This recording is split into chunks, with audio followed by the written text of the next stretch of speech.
All right. More Chaos Shuffle.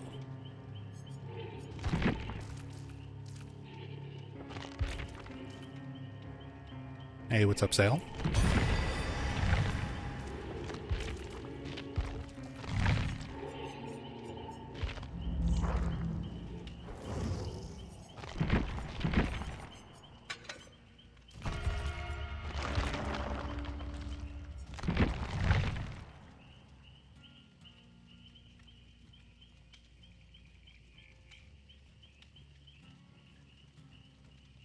Hey, what's up, Jumble Tough?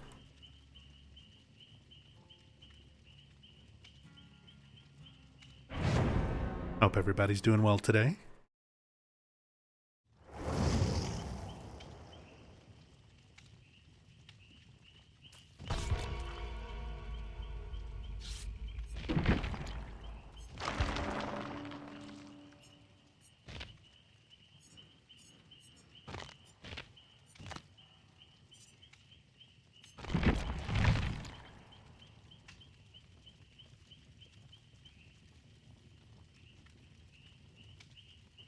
Hey, Nora.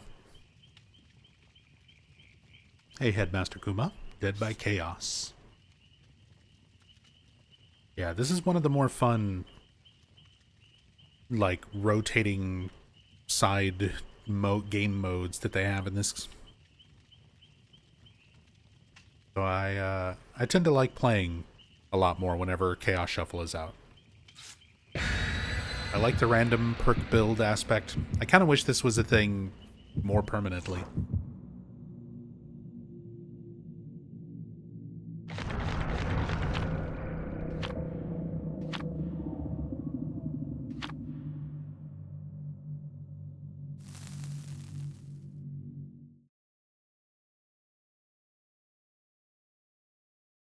Need to get dinner, but otherwise been a good day.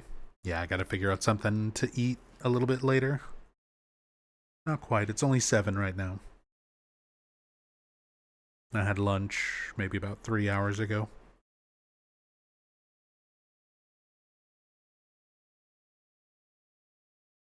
Hey DXM. Hey Techno. What's up, Tazadul?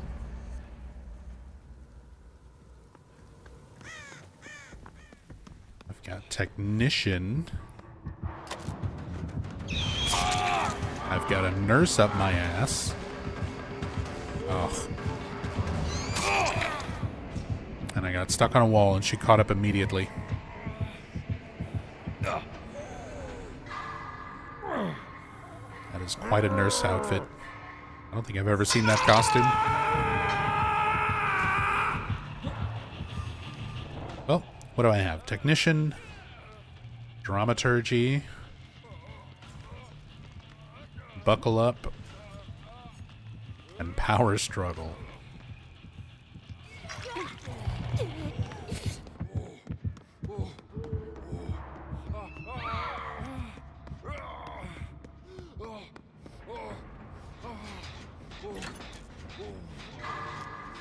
Probably try to heal.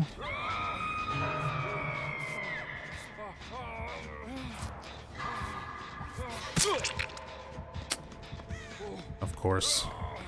I'm gonna try to move.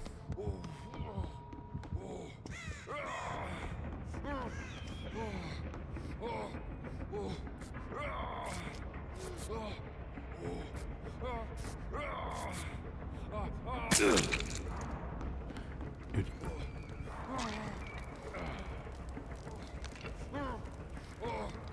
Well, the heal's not going to work because it's a brown med kit. Oh my god, the totem's going to take a very long time.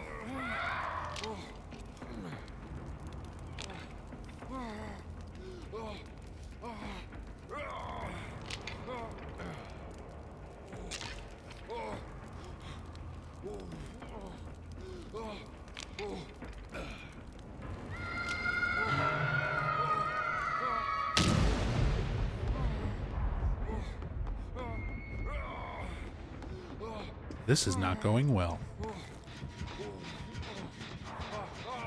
I mean, I'm injured. They got the other unhook.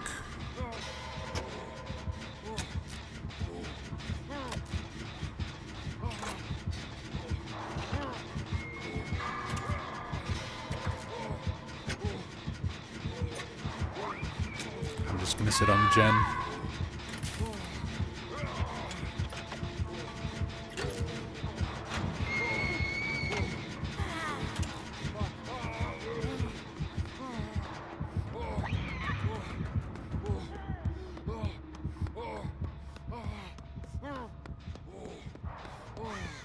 Just tried to sit on it for as long as I could and keep as much progress on it before she goes back down for the hook.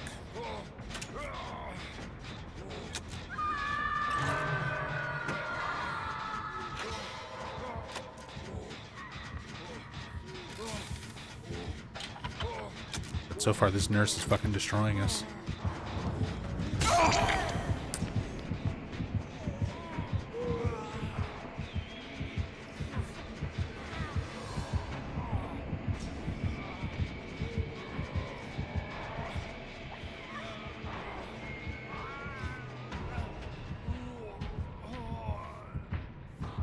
I do have power struggle, but I don't think I make it to a pallet. I probably should have gone for the one on the stairs.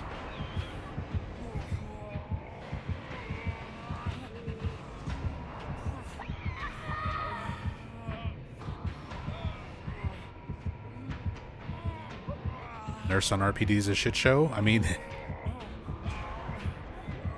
it's definitely not going well. Although we've also got nobody on gens right now.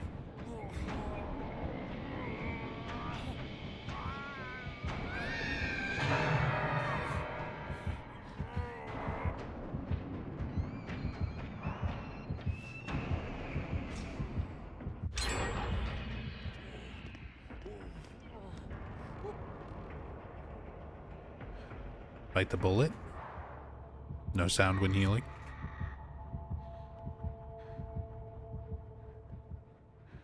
Hopefully nurse did not get nurses calling.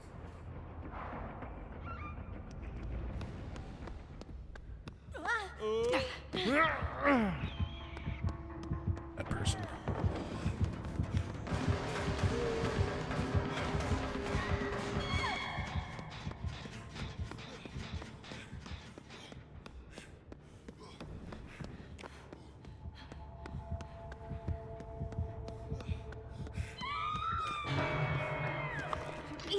Oh, she was already here.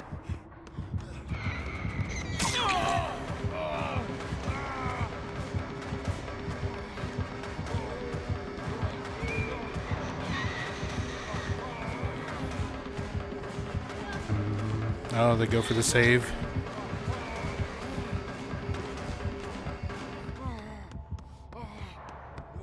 I was gonna 1-for-1 if nobody was there, but they actually showed up and got the save.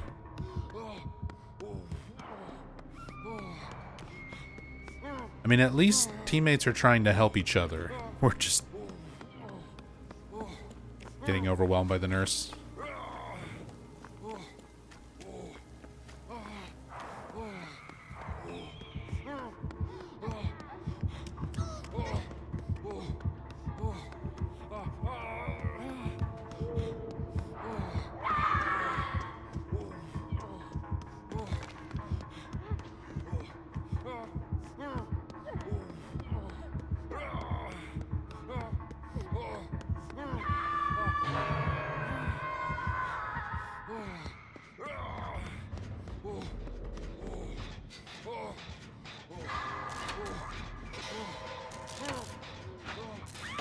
Both of these middle gens are going to be so difficult to try and get.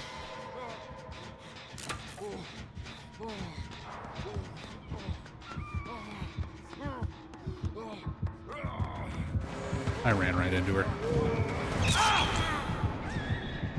Warm-up game. First game of the night. Just throw myself at the killer.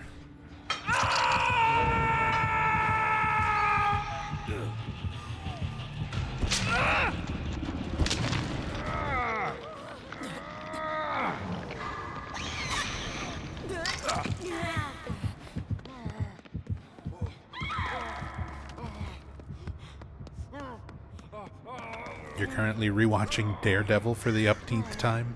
Okay, that one's done.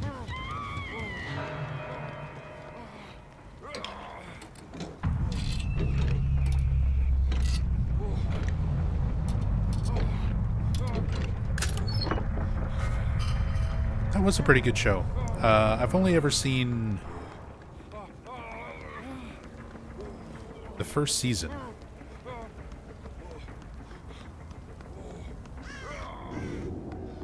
Yeah, Jumble Tough. First season of Daredevil was very good. Punisher was really good. The one with John Bernthal.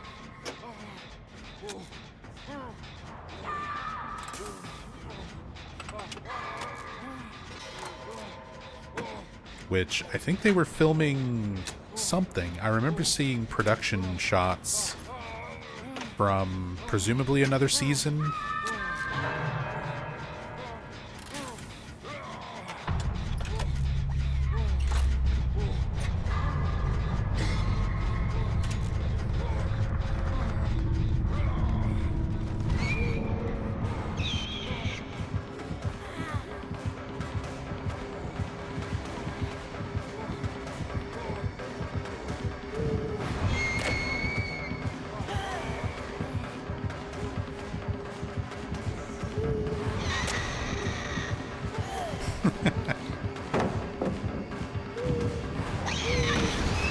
Oh. I did my best. I probably should have just kept looping. She kept hitting the chairs and the desk.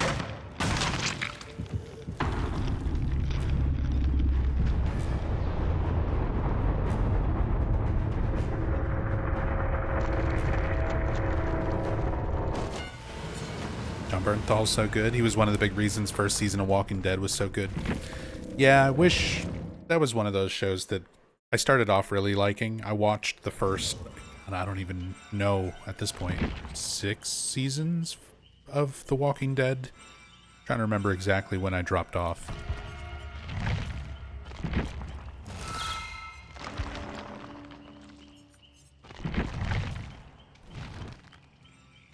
But he was good in season 1 as Shane.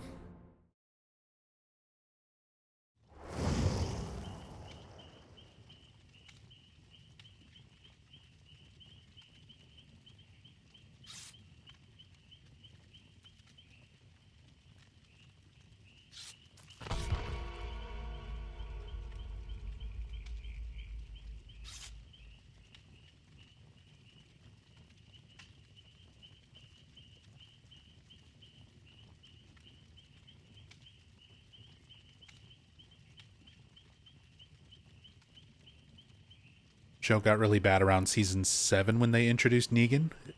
Was it that far in that they introduced Negan? Because I've definitely seen throughout that.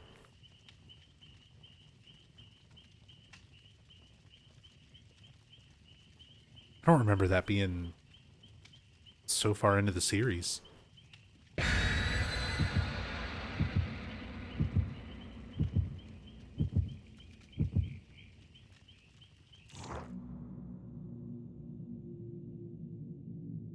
But it's also been a very long time since I was actively watching.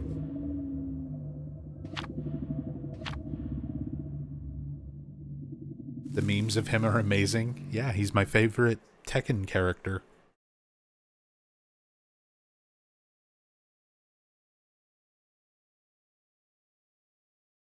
Talk about some weird franchise crossover stuff.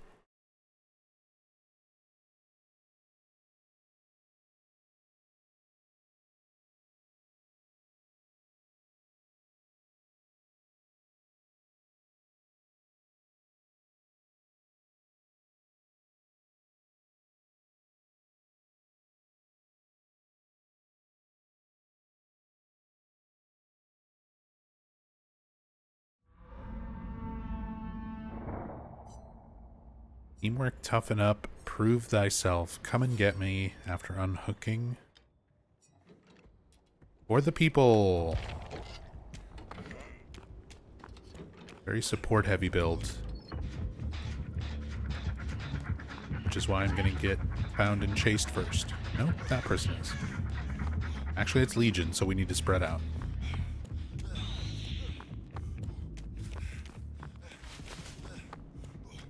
We gotta spread out against Legion. Go to the other side of the map and do gens.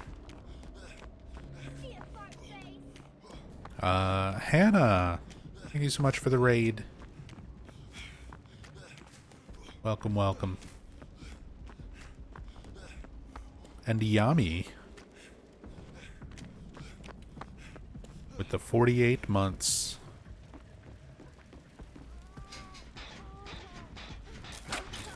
Hope you're doing well, man. Thank you so much.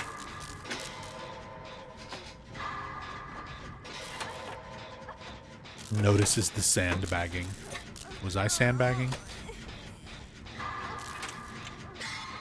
I think I'm helping.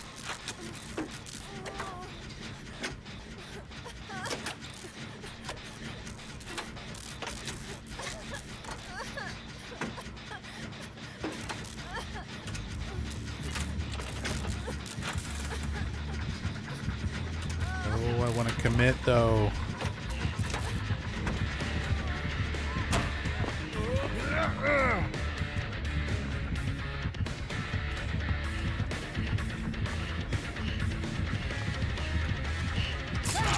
Damn.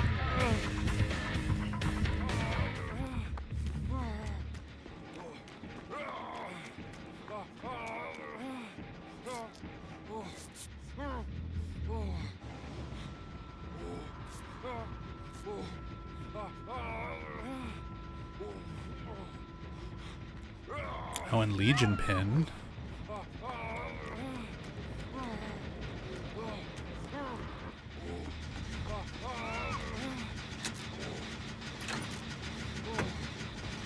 That's why everybody's broken.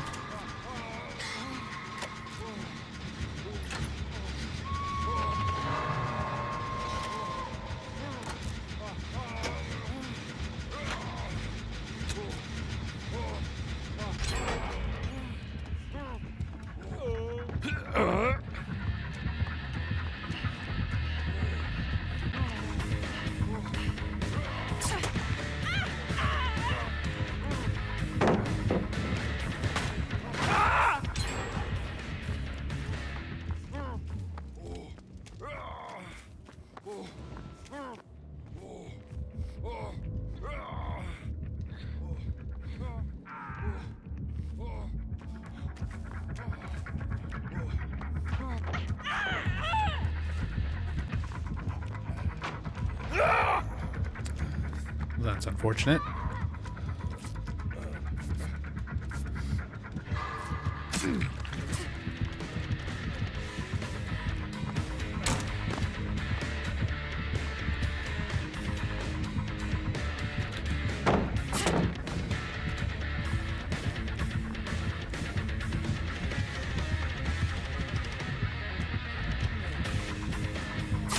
Oh, I should have just vaulted. I thought they would go back around. A hex? Yeah, we're also all fucking dead. So the hex doesn't matter.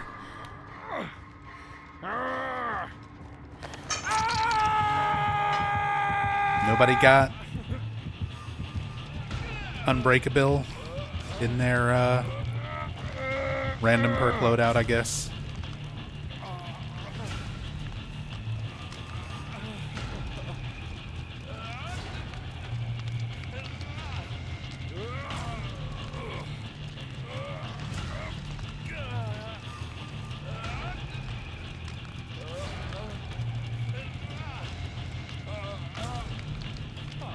Maybe someone has an unhook perk or a luck perk. But I think we're dead.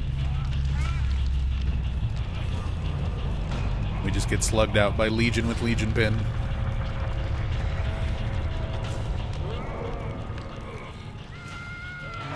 Yep. Oh well.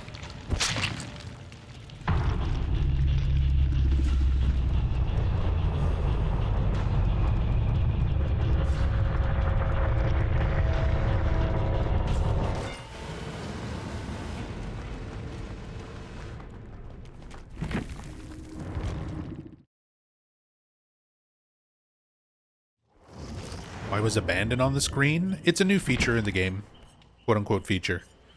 Basically, when it considers the game in sort of a loss state, you can just abandon the match. You can basically disconnect without a DC penalty. It's when you're allowed to DC.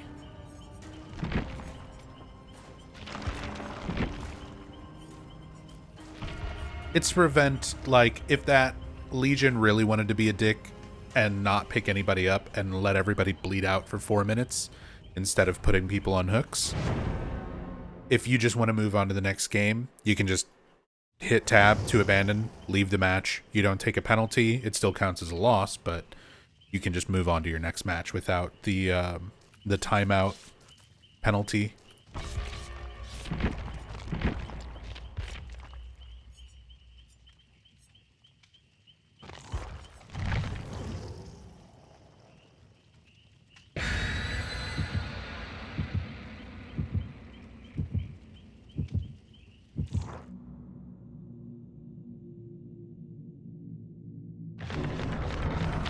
Really nice feature. I mean, it would be better if the game were balanced in such a way that really annoying drawn out playstyle things like that just weren't in the game, but at least it's an option. At least it's something. It's a band-aid fix, because that's all behavior really knows how to do after all these years. But hey, small quality of life thing. You're not forced to just sit around the way you used to be.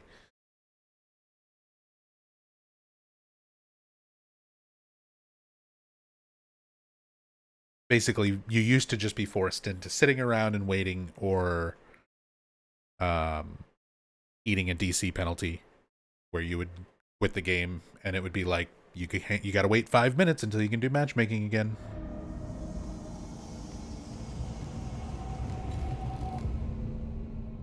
Yeah, a lot of times I would just take the penalty, and a lot of times I would just be like, fuck it, I'm done playing. Because most of the time I don't care that much. Alright, what is our thing? We've got Moment of Glory. Become broken and heal after 60 seconds after rummaging through chests. Cool. Generator auras. Boon Shadow Step.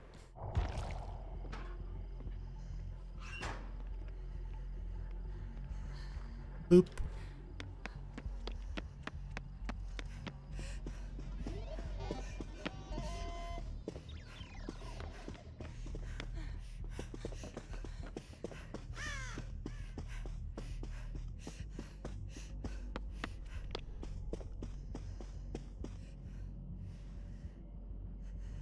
Five Nights at Freddy's map? Yep.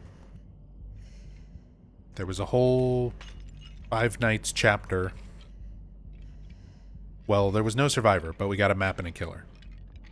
There's spring traps in the game.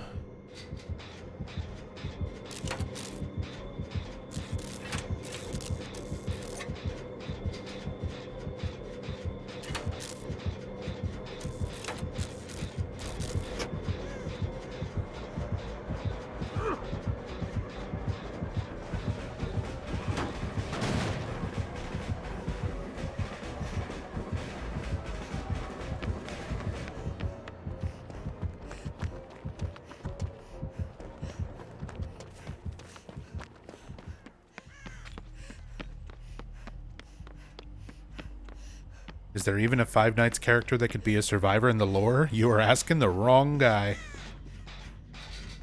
I don't give a shit about Five Nights at Freddy's.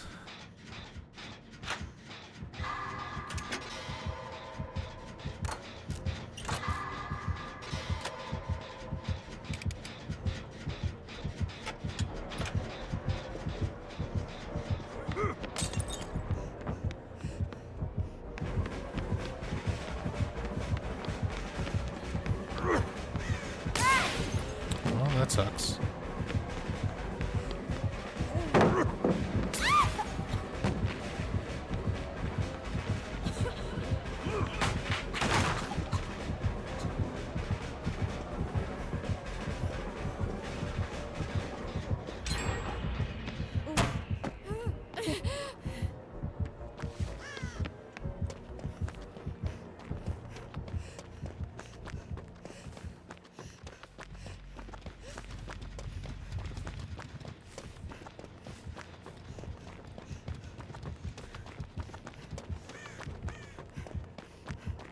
I mean, I guess I'm just running this clown around all match. Nope. He's gonna keep going that way.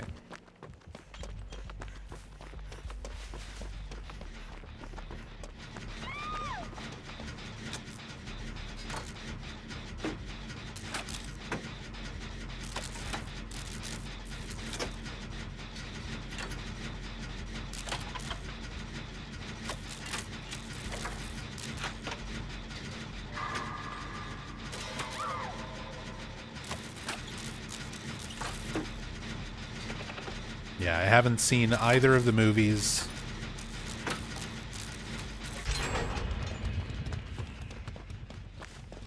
I've played probably about 20 minutes of the first game. And I mean, I've seen other people play the first game and little bits of some of the sequels, but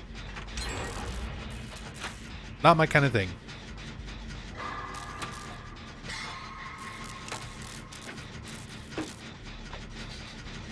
I know it's got a huge fan base, and I know there's a lot of people who get really deep into it, but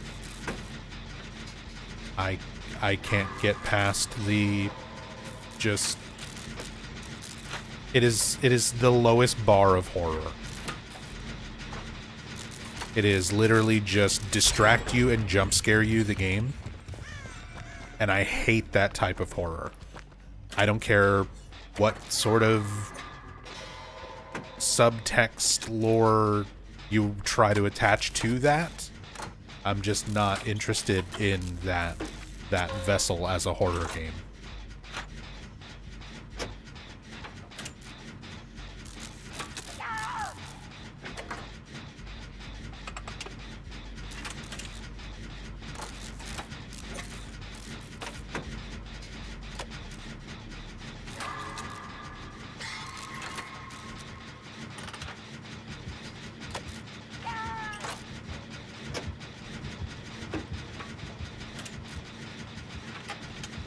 Not everyone's game, like watching the games, not playing them.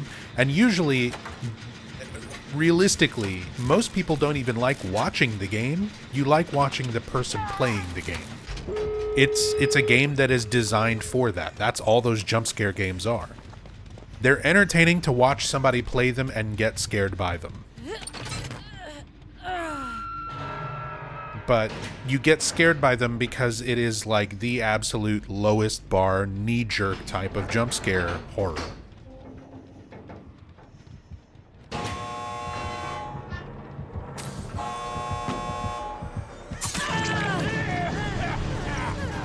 It's just, I don't know, that type of horror is really dull to me. Regardless of the aesthetic, regardless of whatever lore they try to add later on. That was a fast match? Yeah, poor clown. Poor clown. We just kind of did gens and got out. That's a pretty strong Survivor map, I feel. Things are pretty well spread out. There's a lot of safe places to run. Look at the squad. Wait, does this mean you don't like Bloober games? It does, actually. Bloober Team functions on a very similar property, where the type of horror that they implement in most of their games, pretty much everything leading up to Silent Hill 2, it just relies on that same type of gimmick, where it's like it's hard to appreciate the aspects of the story. The atmosphere and stuff was always nice. They've always at least had good looking environments. Even that's something even over like Five Nights. Like, I don't give a shit about the aesthetic of the game or the... Maybe it's more of a novelty for a younger generation that didn't legitimately grow up with things like Chuck E. Cheese and Showbiz Pizza Bear and that kind of shit existing. Because, like, anybody, if you're around my age, I would assume, your 30s, 40s, you're kind of familiar with that being a more normal aspect. The same way there's other comparable things, but it's not a particular aesthetic that I appreciate in horror. It doesn't stand out to me the way that it might for somebody else who's looking at it through an outside perspective. Who, you know, because as far as, I mean, I guess Chuck E. Cheese and stuff like that still existed. Possibly still exists on some level. I don't even know. Are there still places like that? Do children still go to them?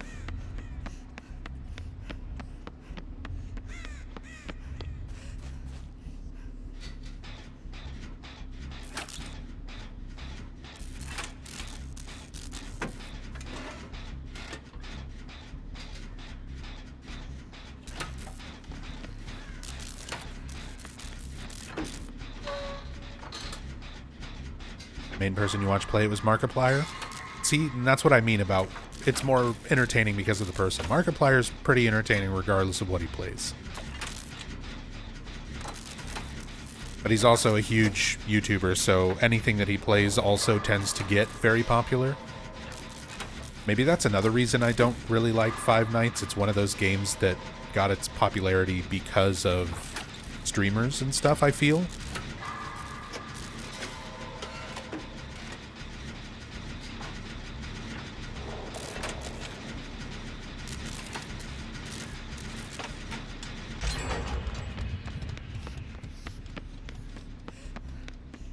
But that's just me being an old crotchety man. Back in my day, there was no streamers, and games got popular because they were good. Because lots of people enjoyed playing them. Not just because lots of people enjoyed watching a handful of people have exaggerated reactions to it.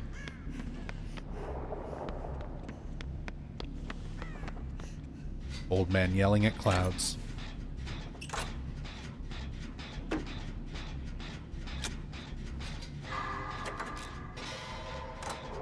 Everyone's different, true. Everyone's got their thing. I've been such a hardcore horror fan for such a long time now that I think kind of my taste in horror tends to be a little different. Oh, it's a pyramid head.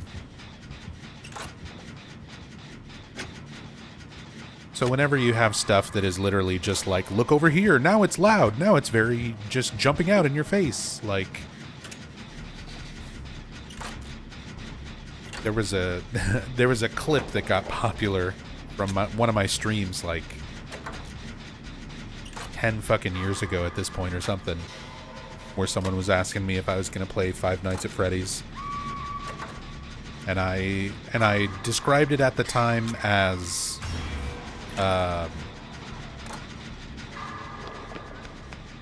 peekaboo for edgelord babies. Because that's all jump scare horror really is. It's peekaboo. The same way that peekaboo keeps a baby entertained. When they graduate to horror,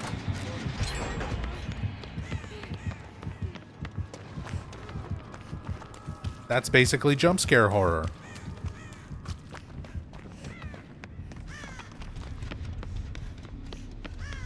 It's just peekaboo. It's literally a primal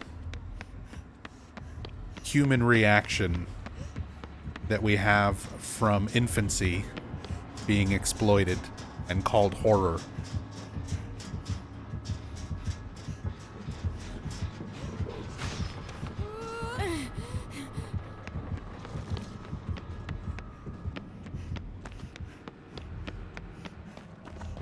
So I don't like that kind of horror.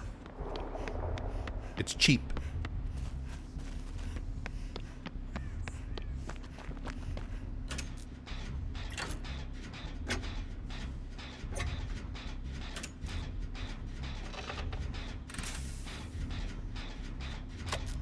Will I be doing a review video for Return to Silent Hill? Oh, absolutely.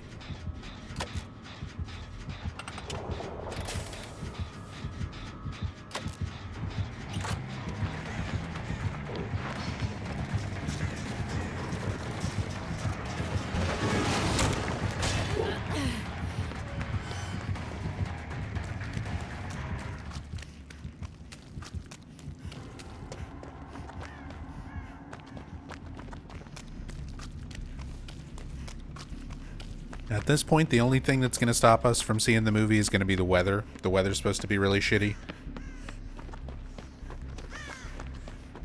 It's going to be very cold and rainy and potentially icy. And if, like, icy roads and stuff are going to be a problem, we might not risk...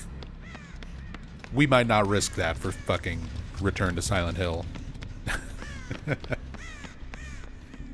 Neither of us are expecting this to be, like, an amazing masterpiece. But assuming things go as planned and we see the movie,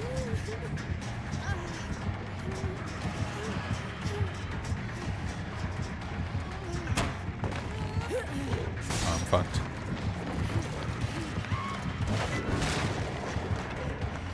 Then yeah, we'll probably do a stream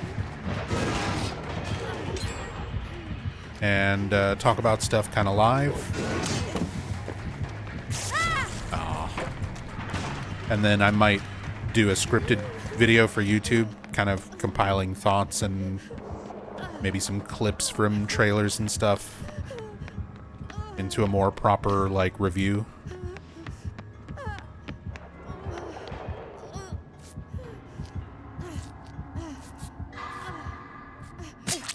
Ouch.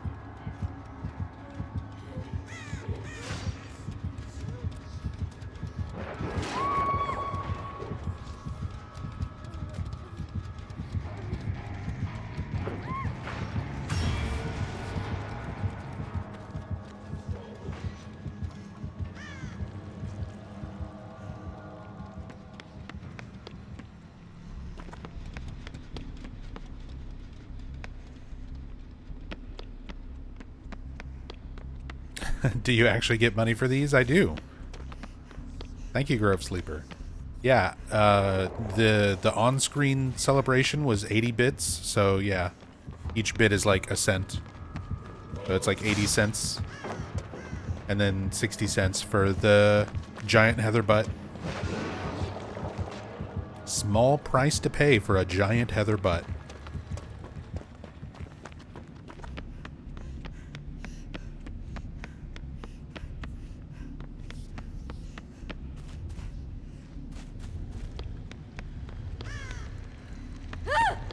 But yes, I actually get money for those. It's like throwing a handful of pennies at me every time. Right in my face. Right in Eddie's bean head. Damn. Good shot. Good shot. Must have aura reading.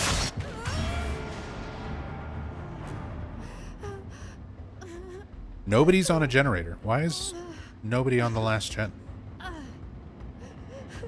We have one person who's literally standing still up there.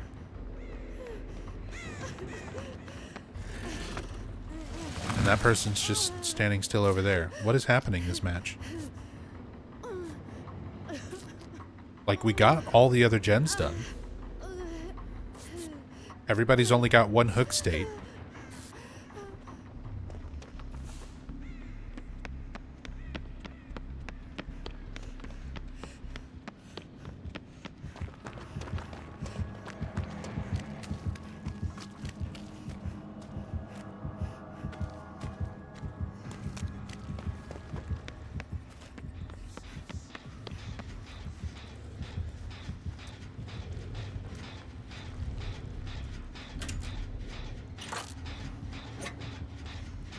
By the way, if you didn't know, you can crouch walk through Trails of Torment. You can crouch walk through those.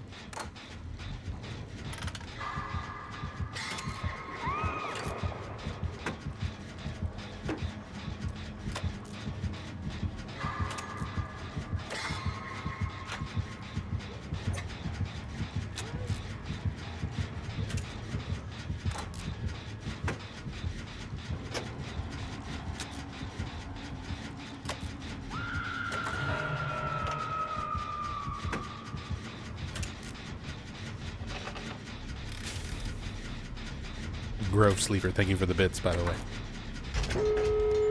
Oh, they did it.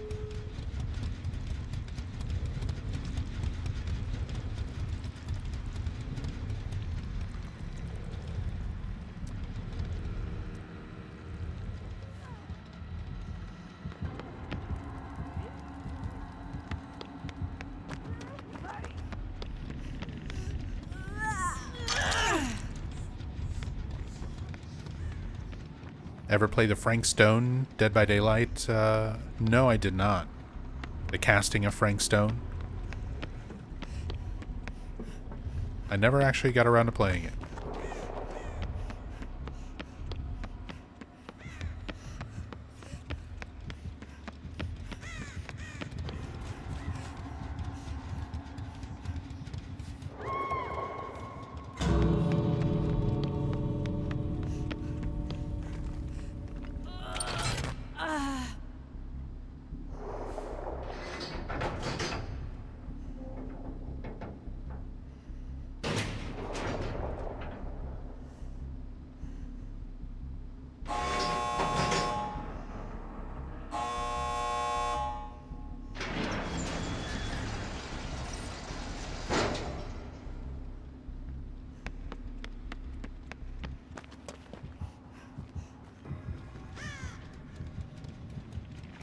Should I even go for this save? Oh, hell no, never mind. Basement. I was entertaining the idea of saving if that was anywhere but basement. There's no saving. He just has to stand there.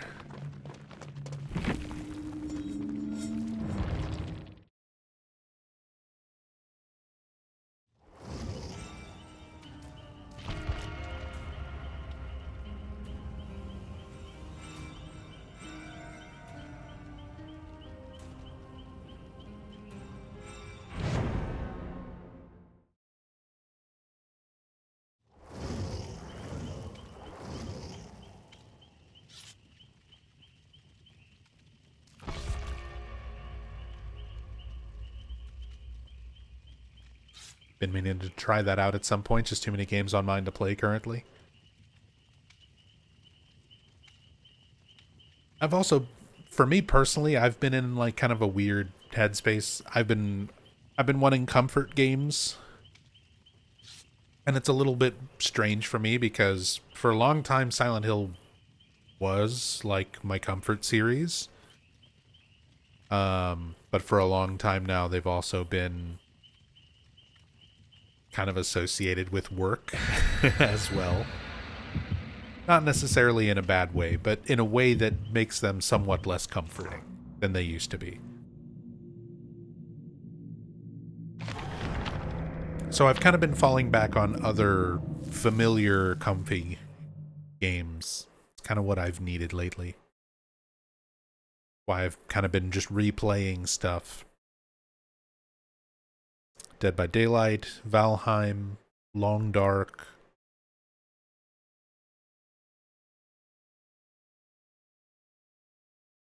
Dark Souls. Street Fighter.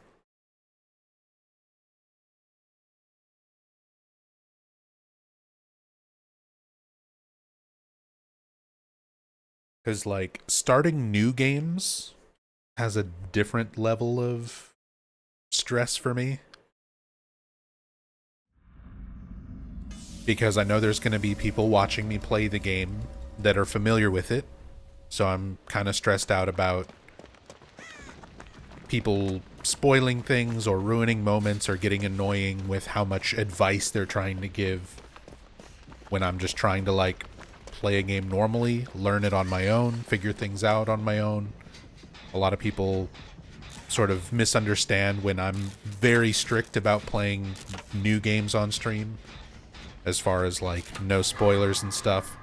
A lot of times I'll just hide chat completely or make it very inconvenient for me to see chat, just because people will assume no spoilers just means like don't talk about the story, but I mean like everything. People will be like, hey, why aren't you using this mechanic? Why aren't you doing this? Why aren't you optimizing this exact perfect loadout that you would only know to do after 130 hours like I've done? You know? And it's like, I just want to enjoy my first playthrough. I just want to make mistakes and figure stuff out on my own, and that makes playing new stuff on stream kind of stressful. So I've really got to be in a good headspace for tackling something new. Like, I've been wanting to play Expedition 33. It's sitting in my library. I installed it, and I keep hesitating on it because people are going to be like, I've got 400 hours and I've beaten expert mode 100 times, and I'm going to laugh at every single time you like don't do this perfectly timed 2-frame, you know, parry or whatever. And it's like, I just want to play the fucking game.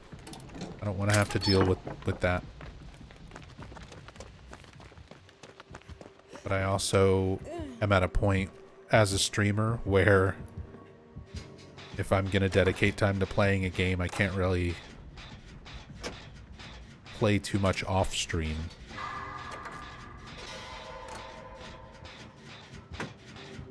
So, again, that's why I don't really have plans for anything this year. If I feel like playing a game that's a new game, or at least something I haven't played before, then I will at some point.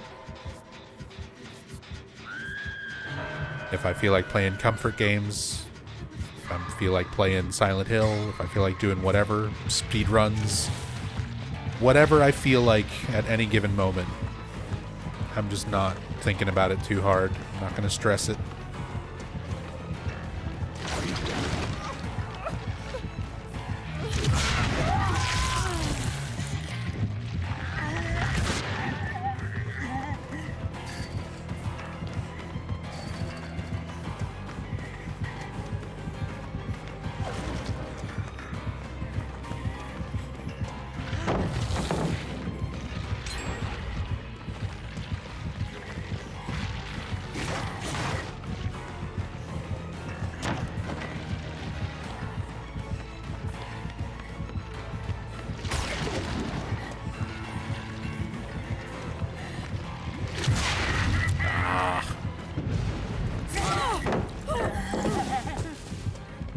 That was really bad.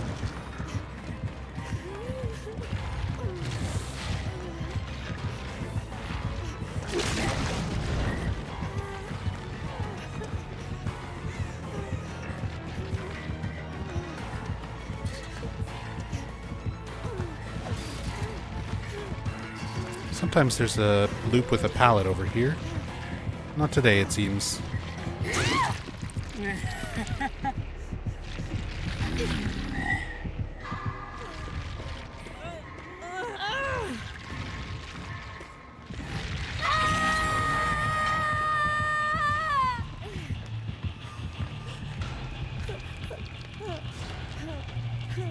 Hey Nub, I got this stupid melee build on Back 4 Blood that makes it stupid easy. Man, I haven't played Back 4 Blood in such a long time.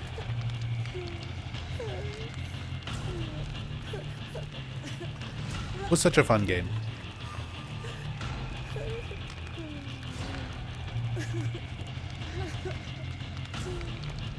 I was really hoping that one would have had a little bit more staying power.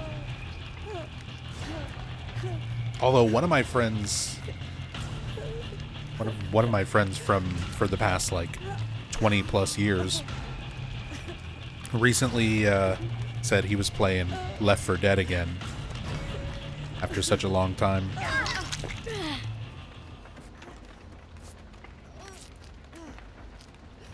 And before Dead by Daylight, Left 4 Dead used to be my main go-to, like, multiplayer horror game.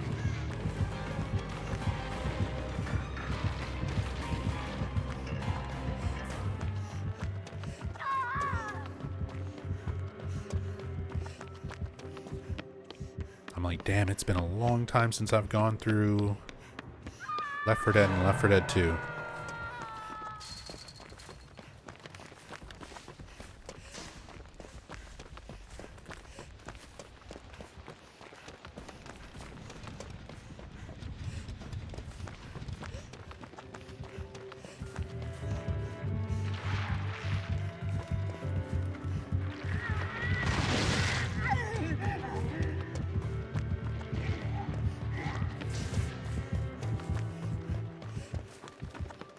Generator right there.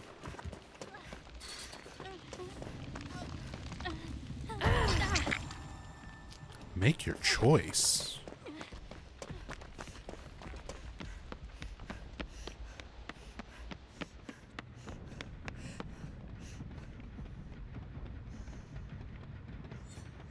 I'll just hang out over here until my exposed wears off.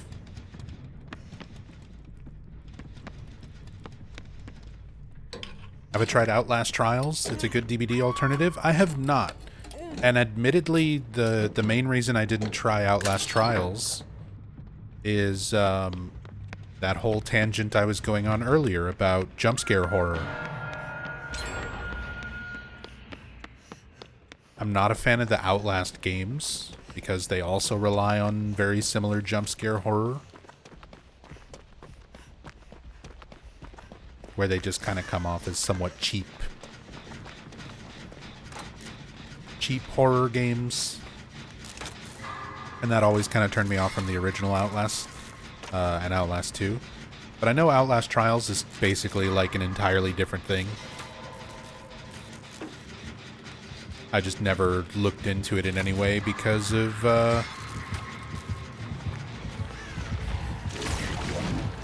how much I didn't really care about the other Outlast games.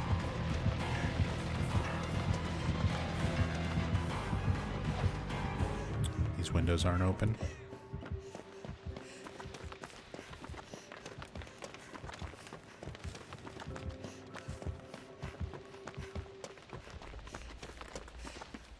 What gens do we have left? There's those two right next to each other, which is really, really bad.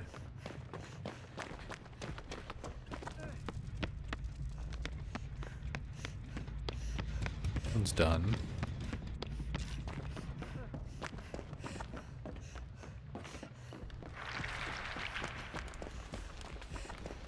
That one's done.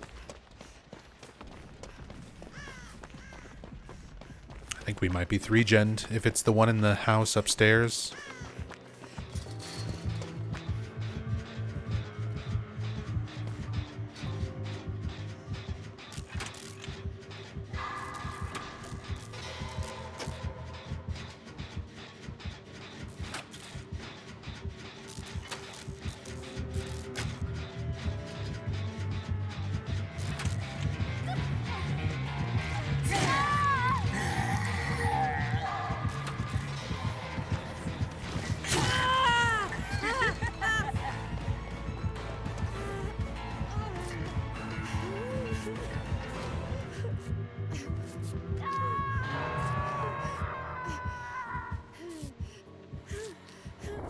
Oh, I didn't even realize I have Chemical Trap.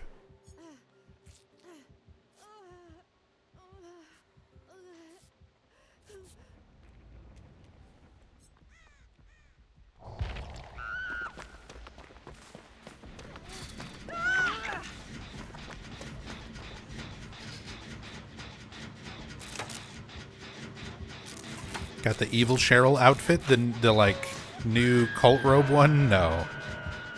No, I don't. I don't spend money on this game anymore.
Yeah, made him waste time with the vault.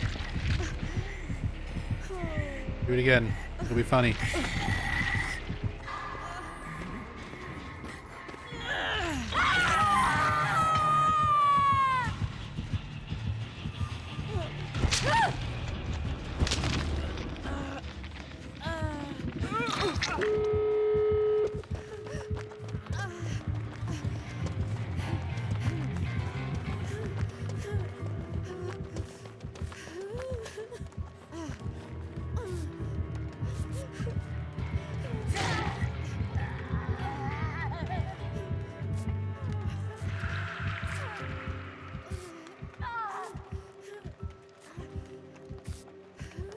Damn, everybody's death hook. Even getting a door is going to be rough.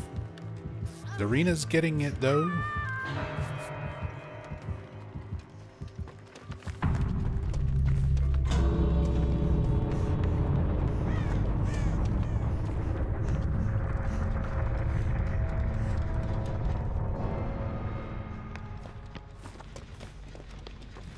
It's not this one.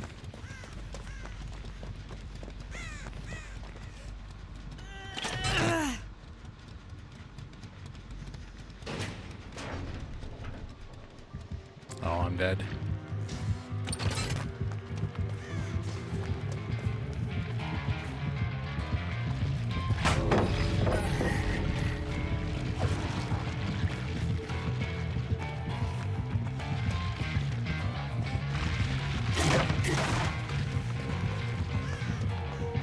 I don't know where the other exit is. I can waste time so that...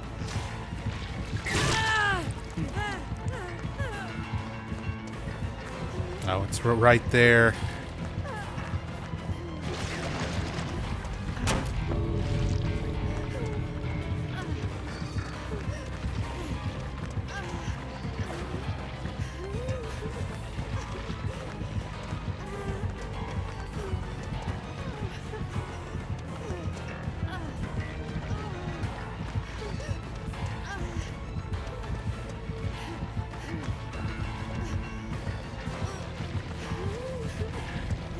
This person is like the worst. This Lori. Oh my god, please. Like trying to take a hit and standing in exactly the wrong place.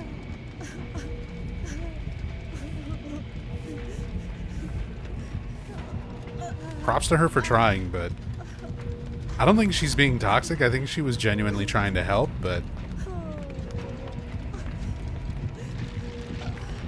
oh well.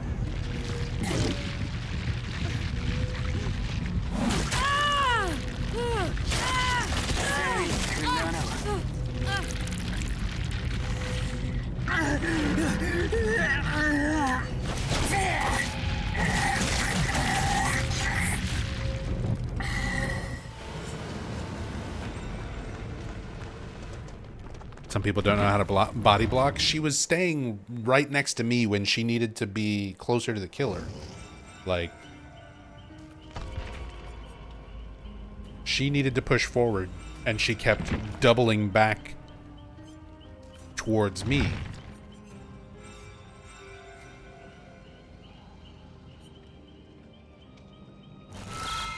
It was kind of a rough spot anyway. So, whatever. I should have paid attention to the exit gates. I could have just run for that one instead of the other one. I just didn't know which one Zarina had opened. Oh well.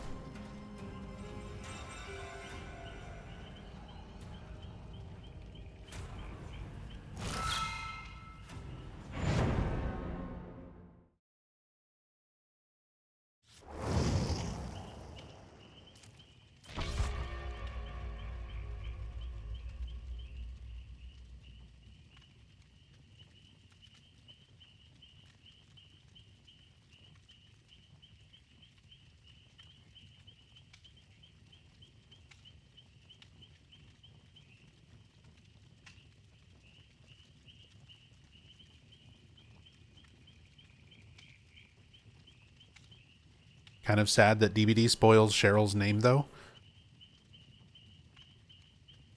I guess. I guess. It spoils shit from, like, Stranger Things Season 5, and that was literally just, like, a few months ago. Silent Hill 3 was at least 24 years ago. 23 years ago.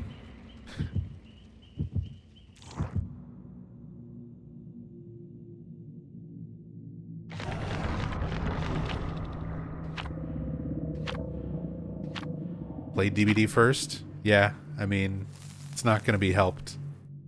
Either you play Silent Hill 3 first or you play DVD first. Silent Hill 3 was out long before, but that's not going to change the order that people interact with things.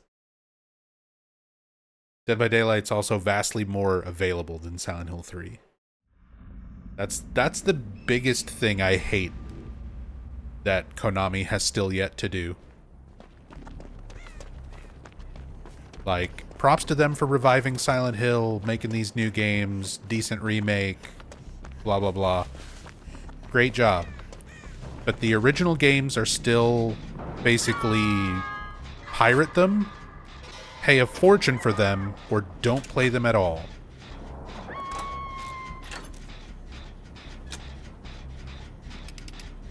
Silent Hill 1 Remake is real? I mean, that's fine, but it's going to run into the same problem that a lot of people are running into with Silent Hill 2. The Silent Hill 2 remake is real and good, but it's not a replacement for the original. And for a lot of fans, they wanted to go and play the original after playing Silent Hill 2 Remake, and only then did they discover, like, holy shit, copies are like $200,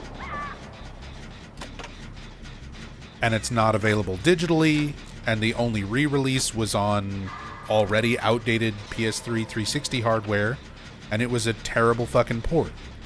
So your options are real fucking bad. Real fucking bad.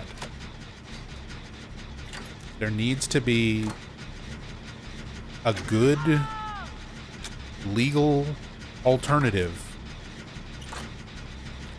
for modern platforms to play the original Silent Hill games.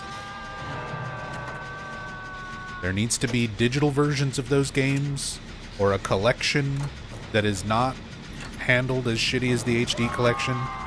Like, let a competent team of developers who've actually got experience doing ports handle that stuff. Don't try to, like, improve on it, you know, new voices, new whatever. Like, people are going back to those original games for that original experience, not an updated experience. If they want the updated experience, they can play the remakes. But those original games need to be available. Yeah, if you've got PS Plus, you at least have access to, like, original Resident Evil games. It is a much, much more available series, available franchise than Silent Hill. Emulated Silent Hill 1 Duck Station, it was nice, yeah. But that's the thing, like, emulation shouldn't be basically your only other option.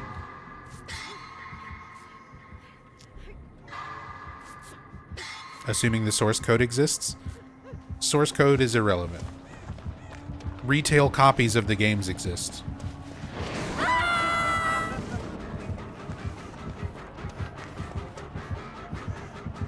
You can reverse engineer functioning ports from retail copies. It's more work. It's more work than if you just had source code. But it can still be done.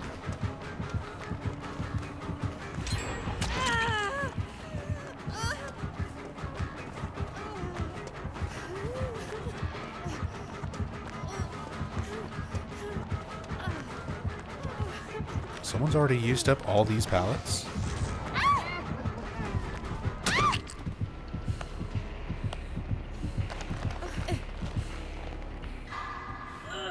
That pallet was gone. That back pallet, there was like 2 pallets on that back side gone.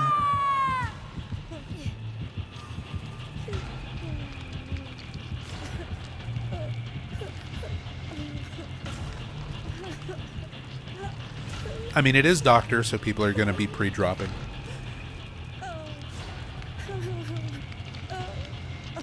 That was just really unlucky.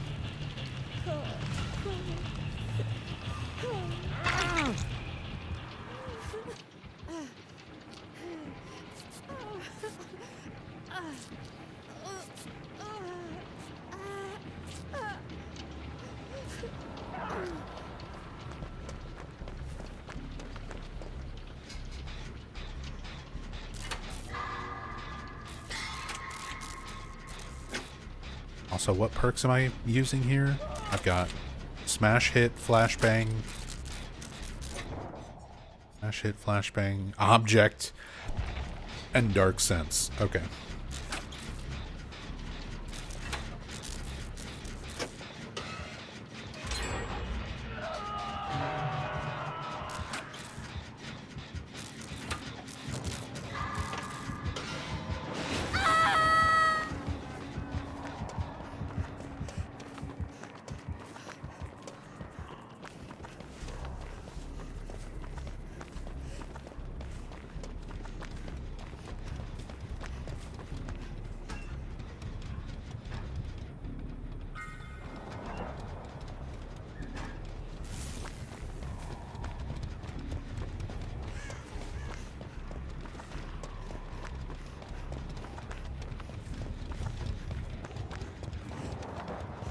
Other day you rolled Calm Spirit against a Doctor in Chaos Shuffle. Nice.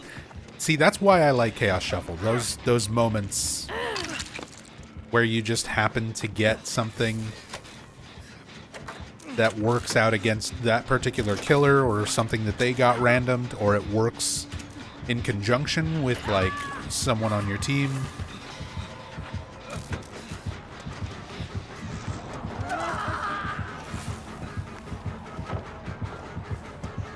Mario Party mode, kinda.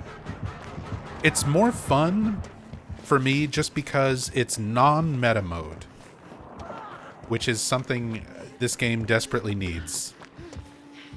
It's a version of the game where not everybody is just running the same fucking boring-ass meta builds. I got stuck on a wall.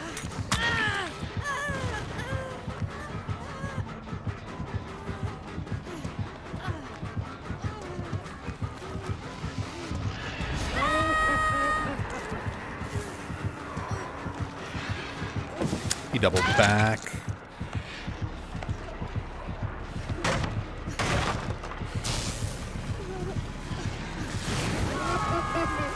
Damn, that was far enough to get him?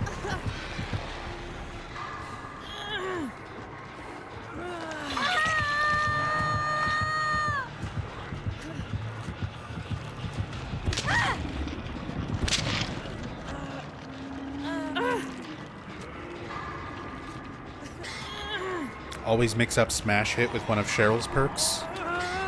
Soul Guard?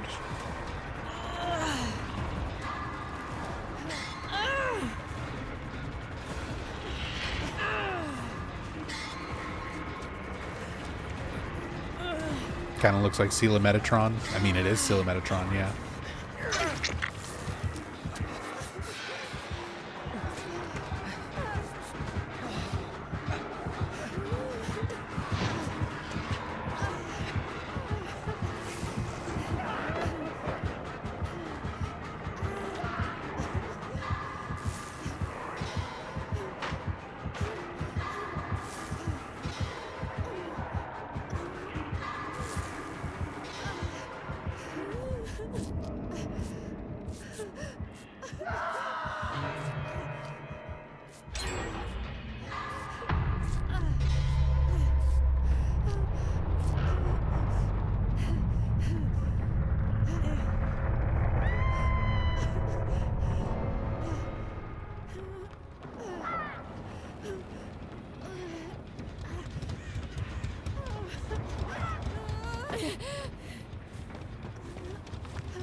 Ooh, the needle.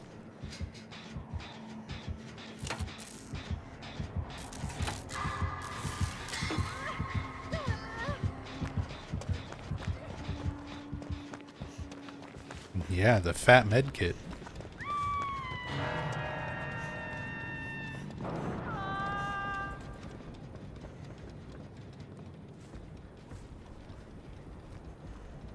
Not good for the build, unfortunately. No. That is true.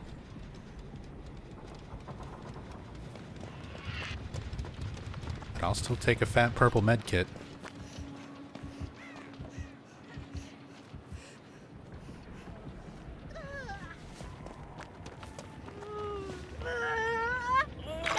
Can use it on this person. Or they can run directly at the killer, and the killer will ignore them and go for me.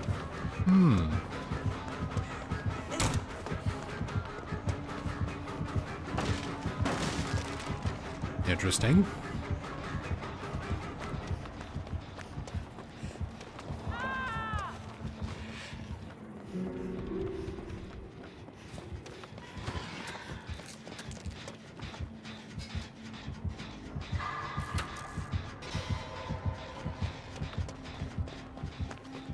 What's happening?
Oh, he picked up.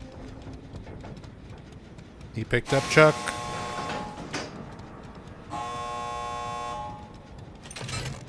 I'm waiting for Blood Warden. Rocket.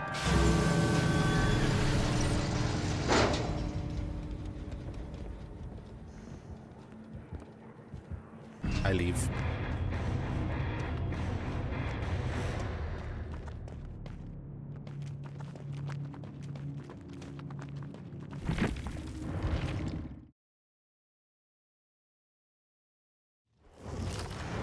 By the way, you guys are going to hate me for how true this next statement will be, but Dead by Daylight is an isekai? That can't be true. Nicolas Cage is still alive. That's a fun theory.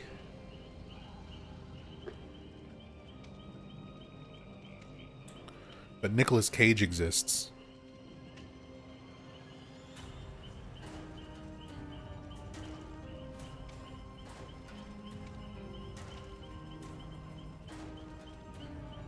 Isekai doesn't have to be person dies to be transported to a world. I thought traditionally it is, but I mean, I guess true. There's some people who are just like, your soul goes into the game. Person transported to other world. Yeah.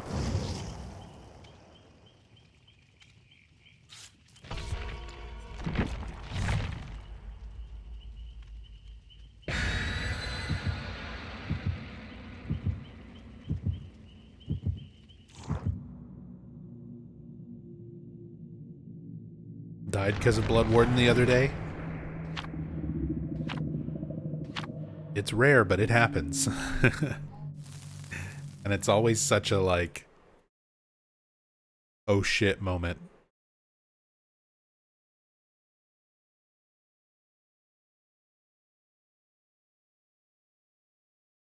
Never expected in Chaos Shuffle. I never see it in regular games, which is why I expect it in Chaos Shuffle.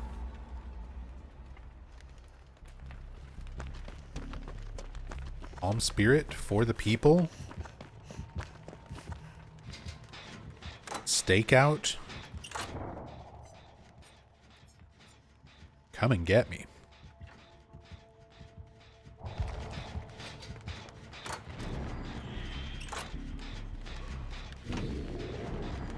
Also got a blue med kit with a needle.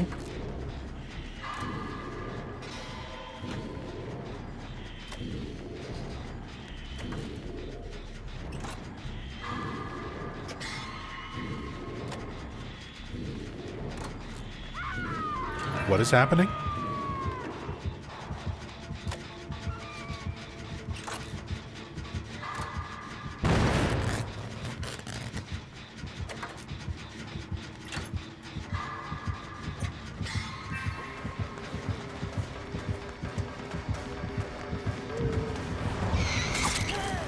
Is there an exploit with potential? Oh, there is. I remember seeing people talk about that.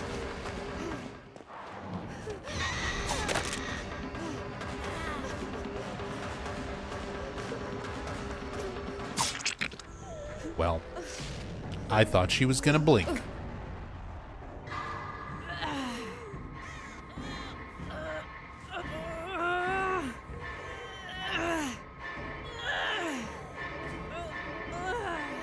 Oh, the generator. It's not enough.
She found the other Cheryl.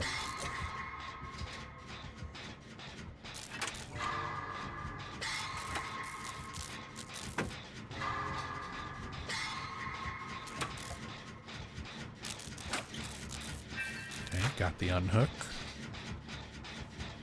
Getting stakeout stacks.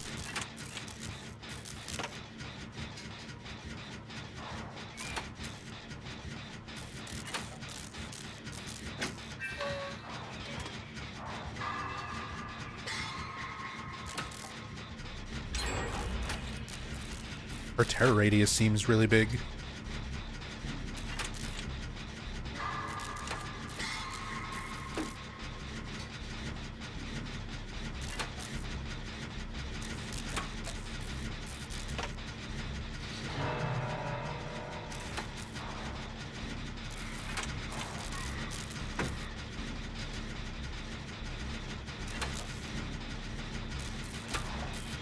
Who's the guy with potential energy? I mean, Vittorio's the character, but I don't know who on the team is using it.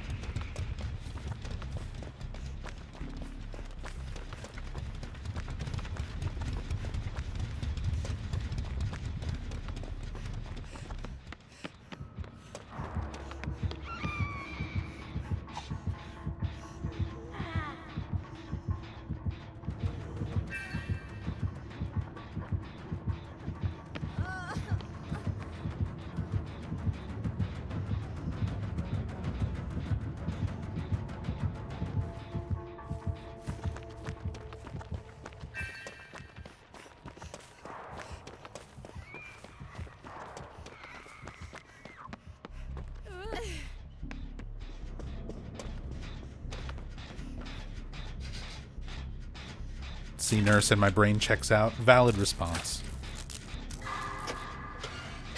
Valid response, honestly.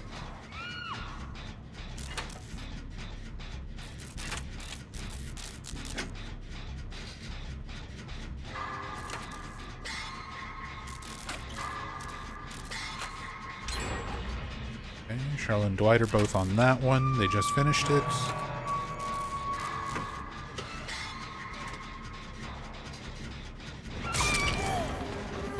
Where did you actually appear from?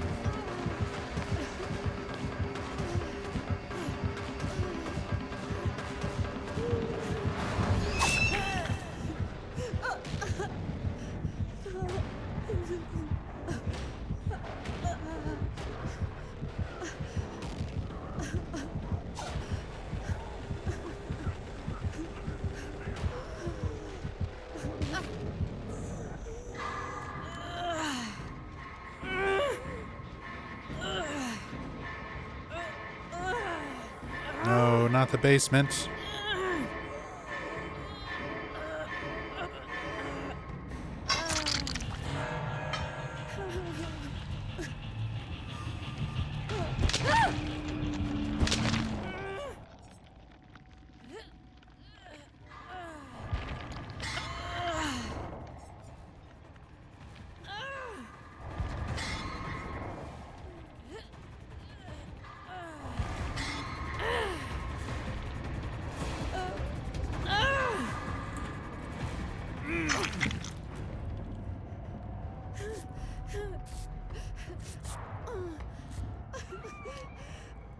I mean, if she just blinks back down here, I die.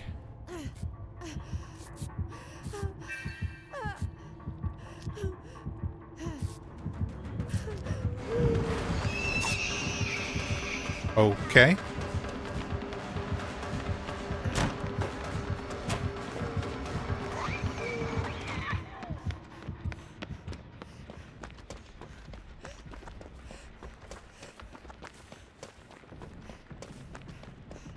That's about as lucky as we could have got. Dwight finished the heal.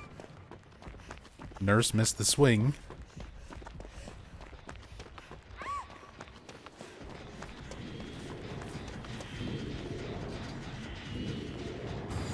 Oh, here's our potential energy user.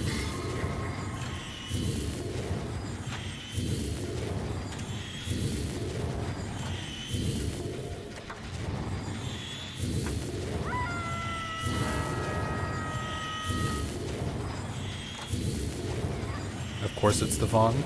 I mean, it's random perks. It's Chaos Shuffle.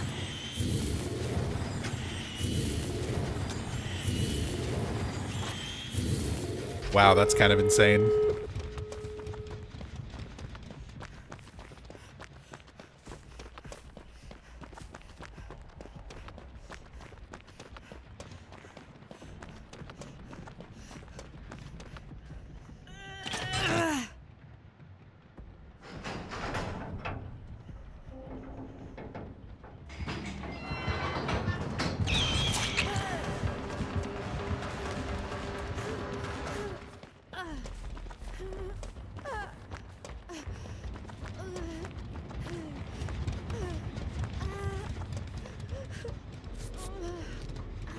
I'm not gonna have enough to heal.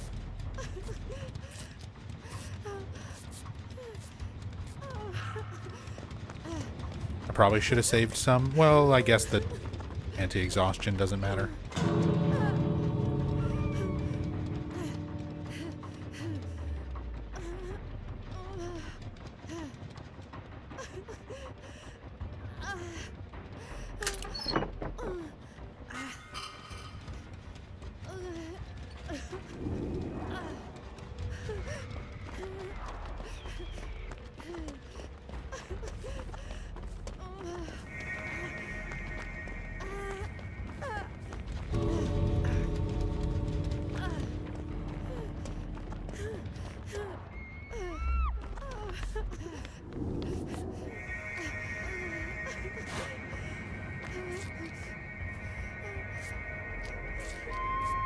The holy light.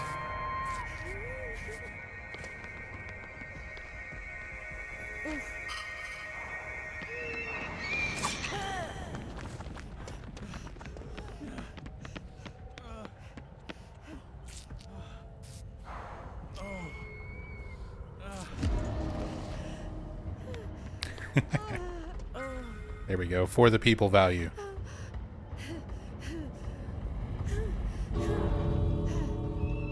I probably could have saved that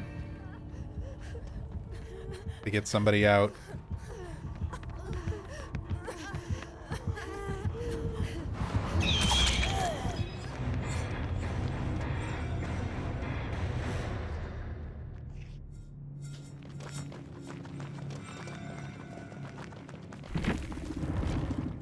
Or out against Nert. Yeah, surprising. Although we also had potential energy cutting our generators in half, so, you know.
Let's see what kind of build we get this time.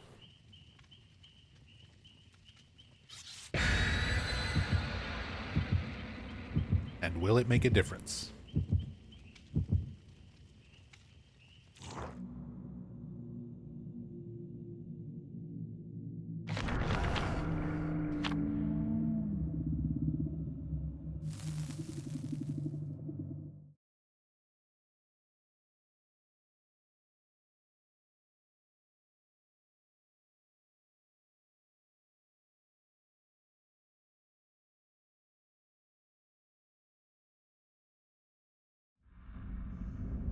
Sanctum of Wrath. We've got Slippery Meat, Second Wind, Boon Dark Theory, and Scene Partner. Hell yeah, Slippery Meat.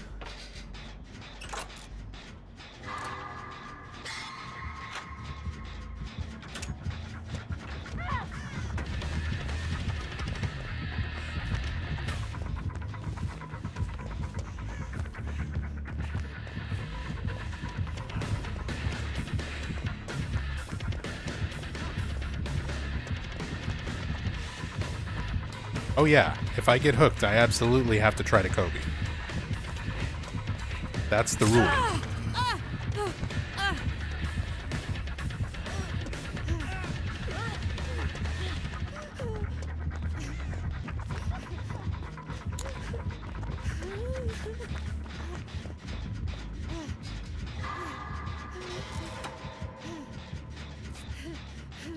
My med kit. He slapped the med kit right out of my hand. Oh, it's Legion. Who cares about healing?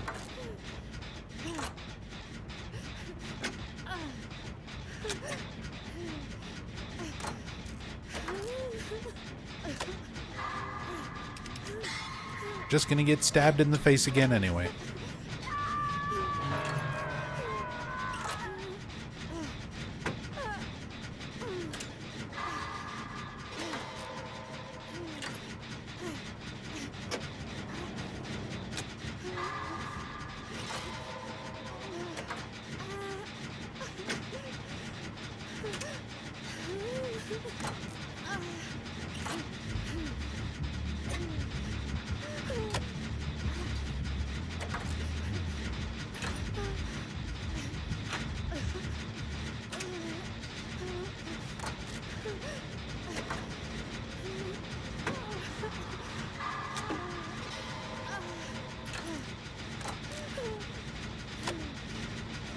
committing to this Rebecca. Rebecca's running him around.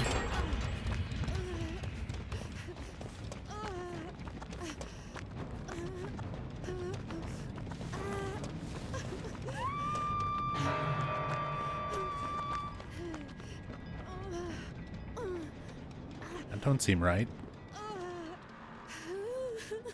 Doesn't seem like that should be there. Is this map just broken right now? I mean, that's a silly question. It's Dead by Daylight. Just assume everything is broken. Oh. Anti-boon.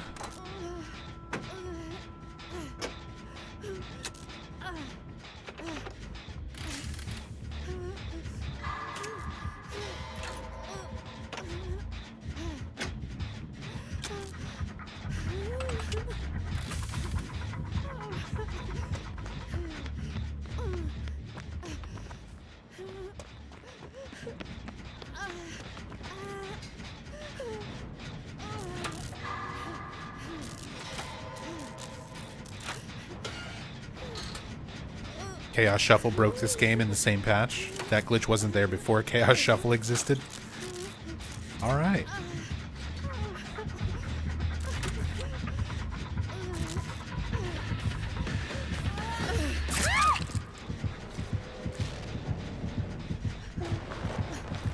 Alright, here we go. Kobe time. Don't worry, guys. I've got slippery meat.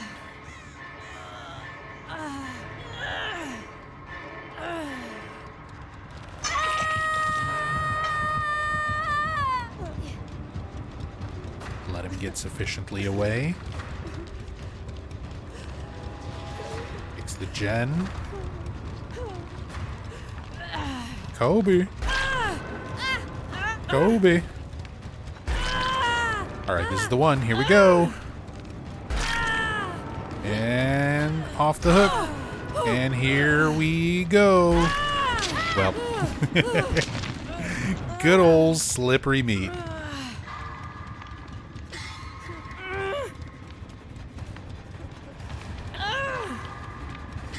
Can always count on slippery meat.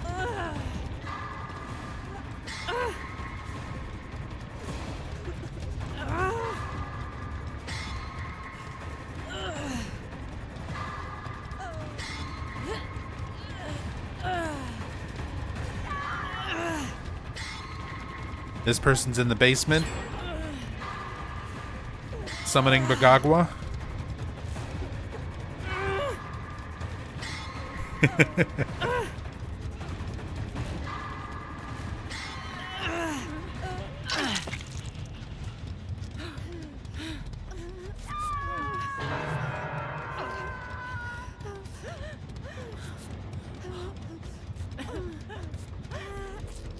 Don't worry, they'll be done in like 30 more seconds.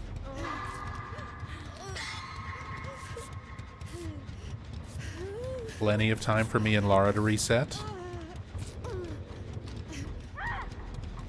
Oh no.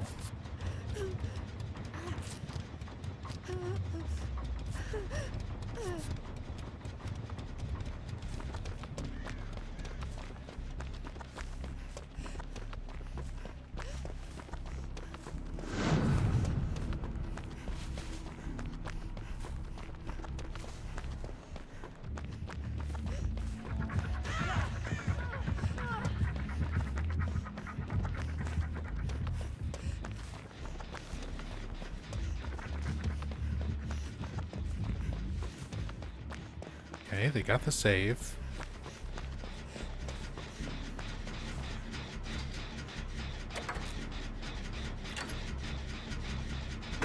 Legion's on Rebecca.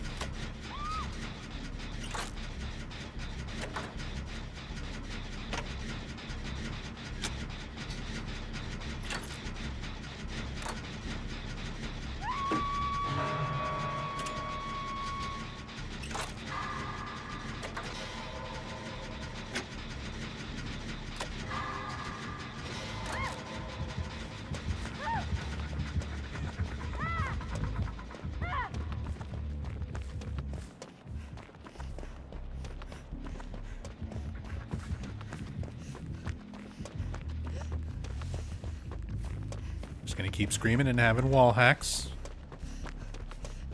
Working out.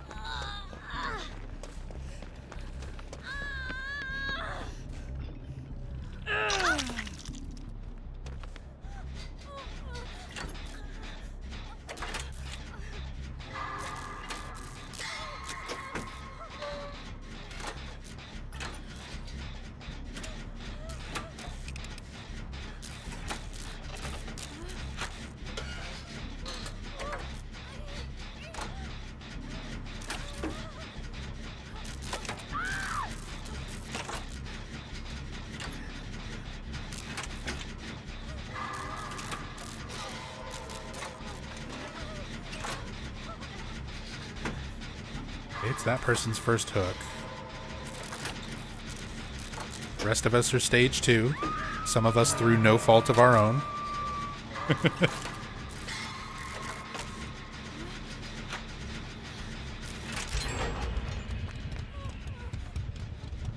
Don't worry, guys.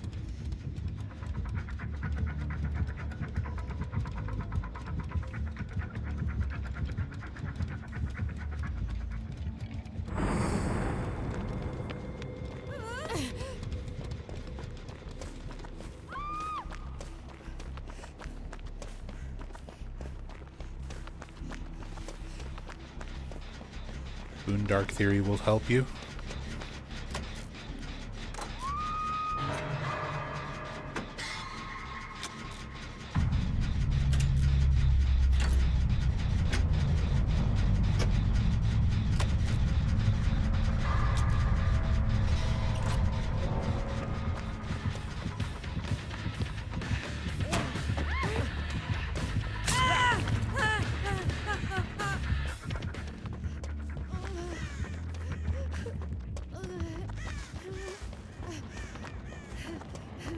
We have this generator, we have that generator. God, and we've got the middle one. Fourth one somewhere.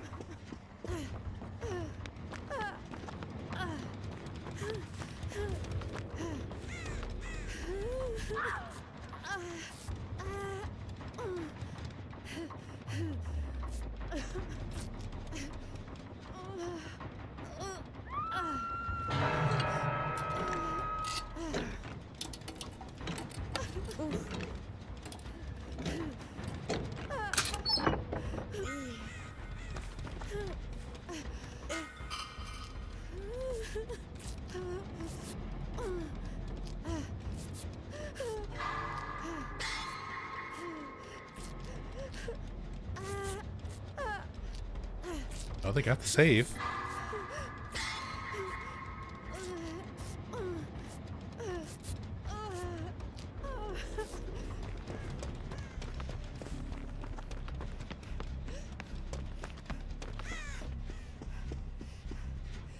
But I don't think we're gonna do it. I don't think we're gonna be able to get 2 more gens. I don't think we're doing them. Especially not like this.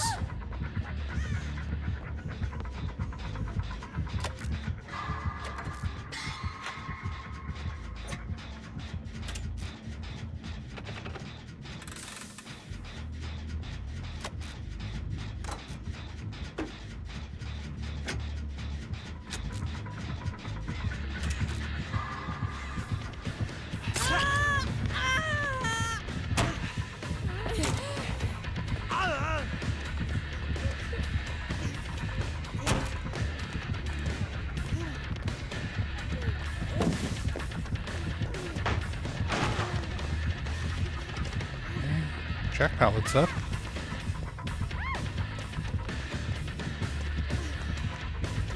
Perfect wall hack there.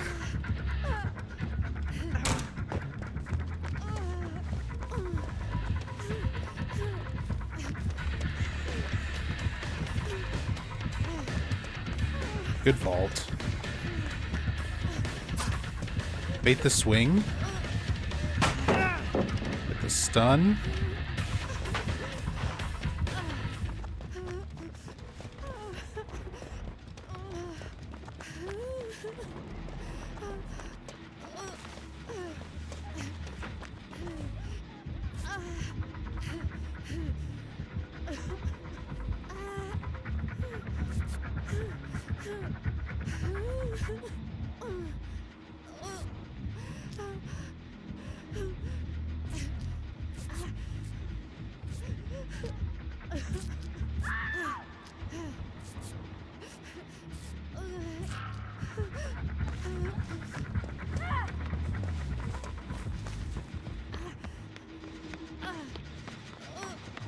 Oh, that gen is very close, but we still need 2.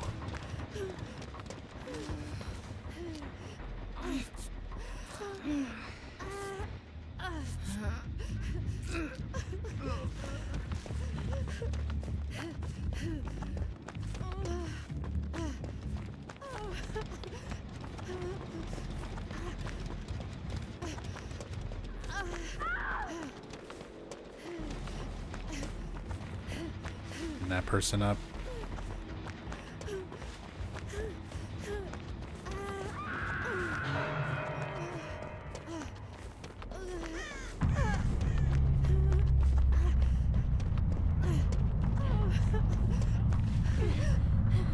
You're not even fully recovered.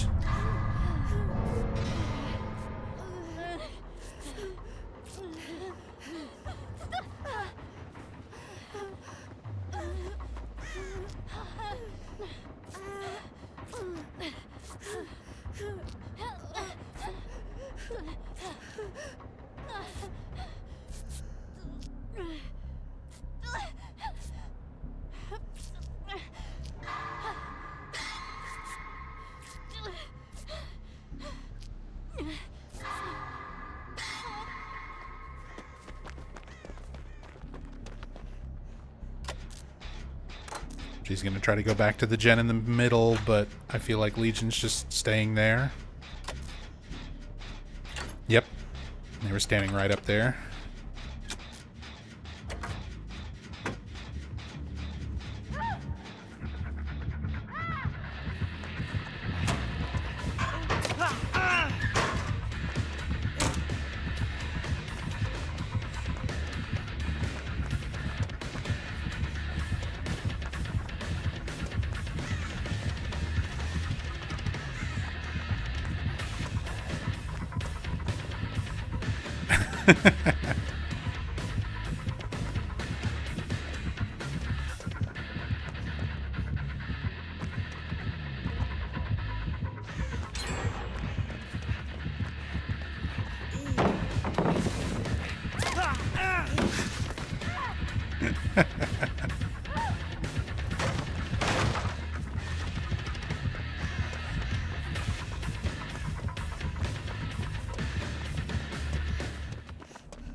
Oh, why? Why you leave me now?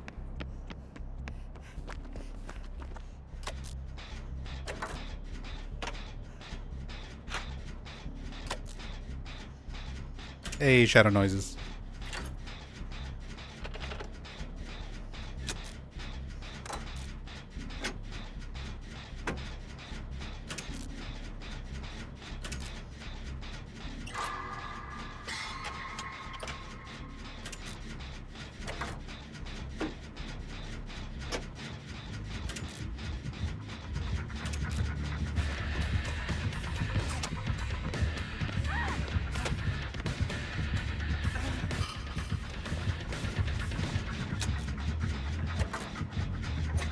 You have Insidious?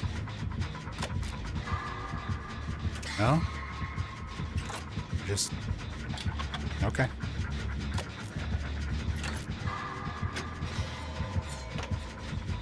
Okay.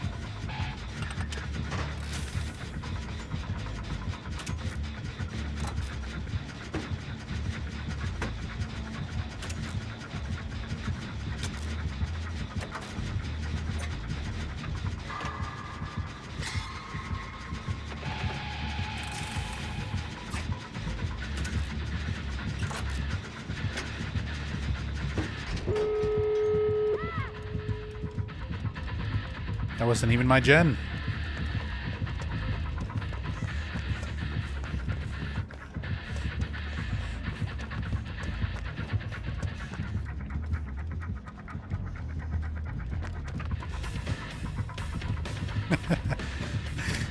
You got fooled. got fooled by the other one, the shadow image.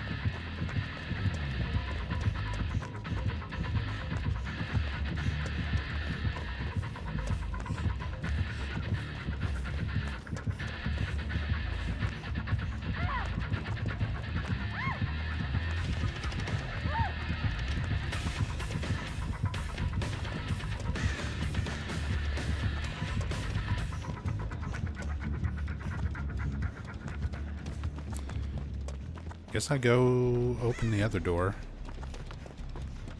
Right here.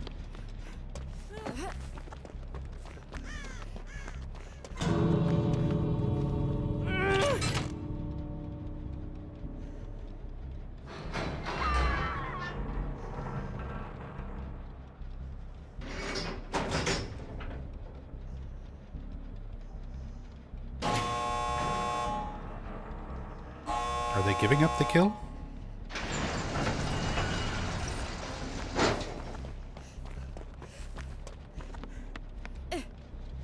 Oh. No. You monster frisbee.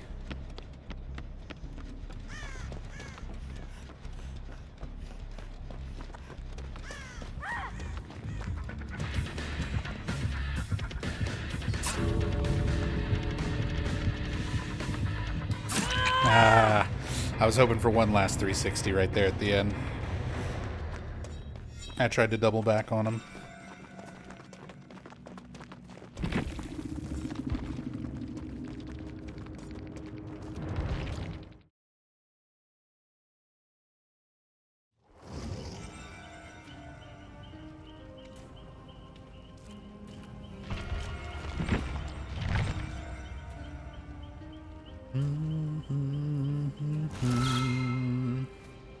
That was a weird match. That Legion definitely could have won, but I also had some really good chases.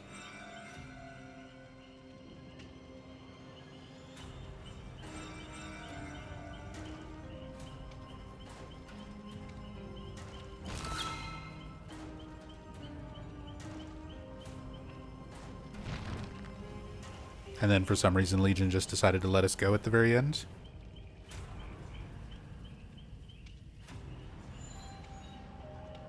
Because, like, I wasted a bunch of their time, but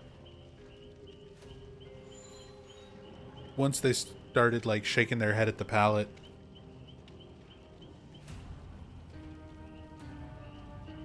I wasn't sure. They were just sort of giving up or letting us win whatever. Hey, Hirimi. Goofy Legion. Goofy Legions are pretty rare.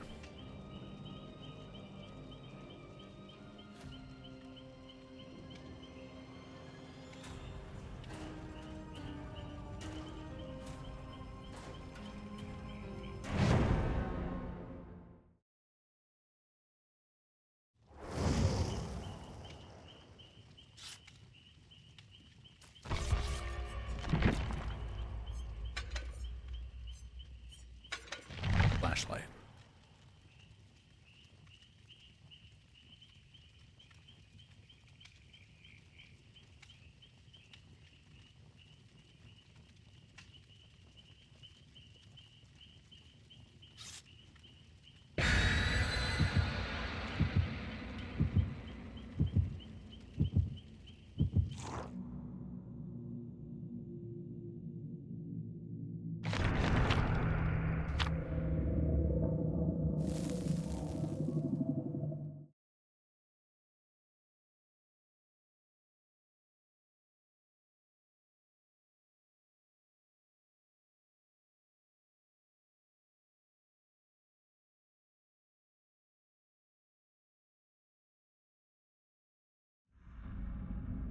Time to play the game. Self-preservation. Deadline. Dramaturgy. And botany knowledge.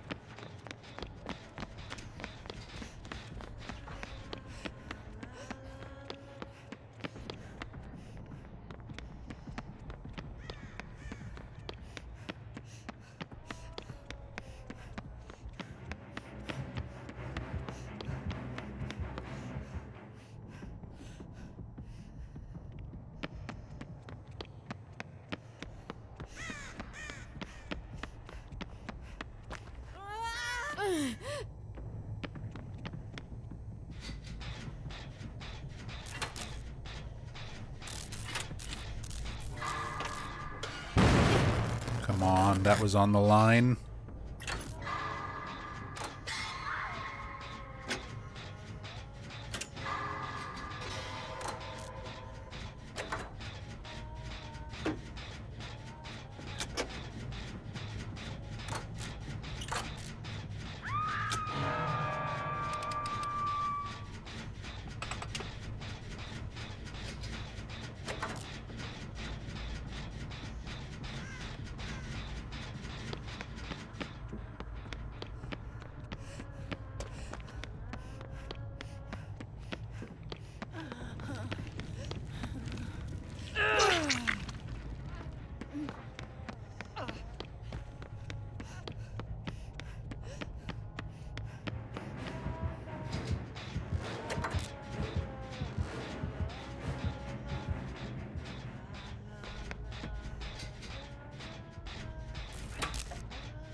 Okay, one gen already done. To our one hook state. Nobody else is currently getting chased.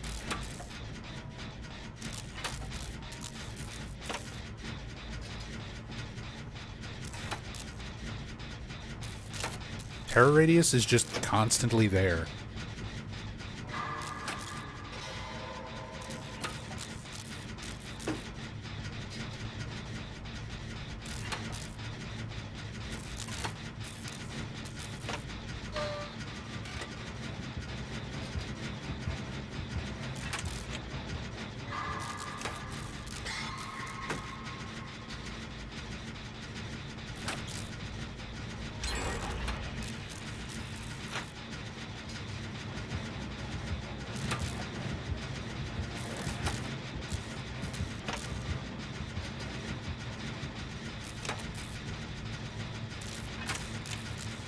Oh my god.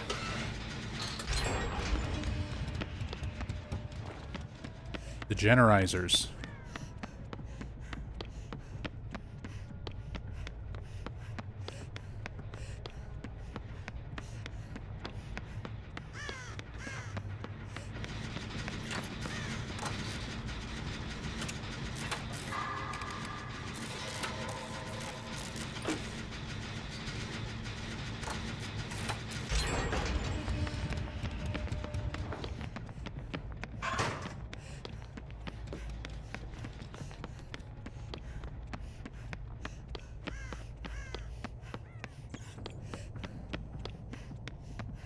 Well, this is something of an uneventful match so far. Here comes No Ed, No Way Out. All the endgame perks just happen to get shuffled onto this killer.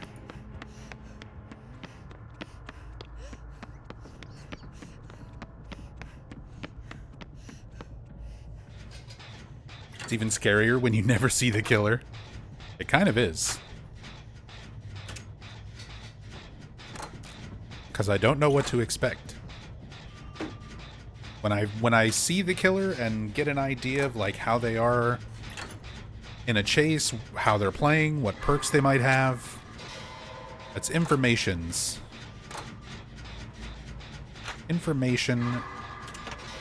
to make wiser decisions.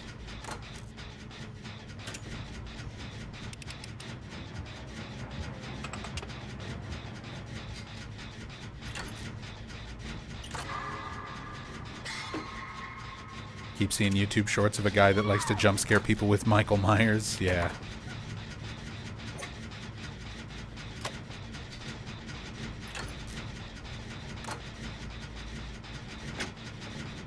I miss the old jump scare Myers builds.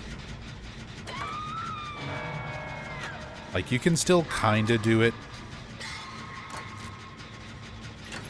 but not as good as you used to be able to.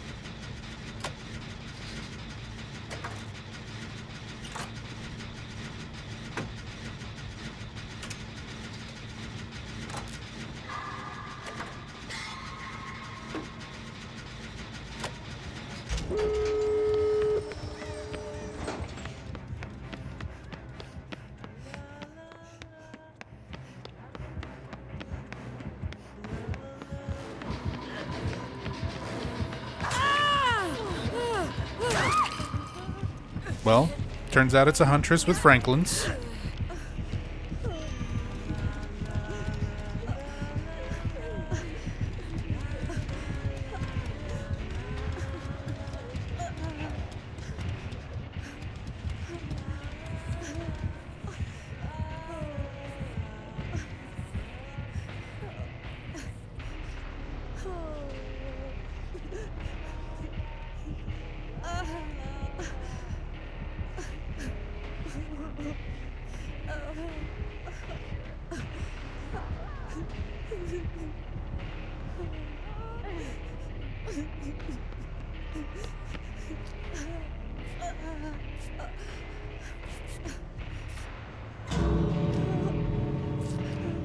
Getting healed up.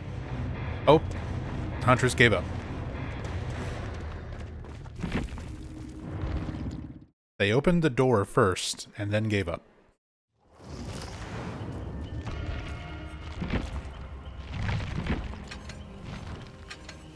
Come on, bring my 2-box. Weird Tuesday night on DBD. DBD. Just being weird as always. The Chaos Shuffle. It's even more chaotic than we hoped. Memory 8. No.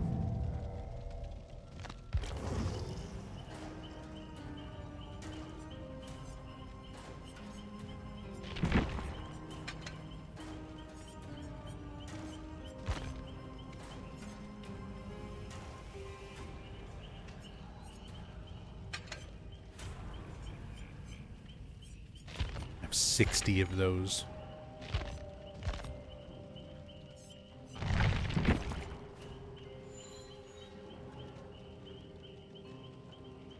$109 bonus blood points.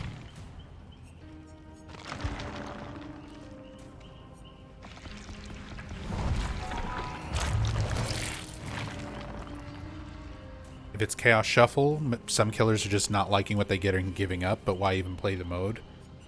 Yeah. That's definitely some people's mentality. Guarantee. There are some people playing shuffle mode and then just being like, I don't like my build, and quitting. It's like, that's the whole point. If you want to just use the perks that you want, just play the regular mode.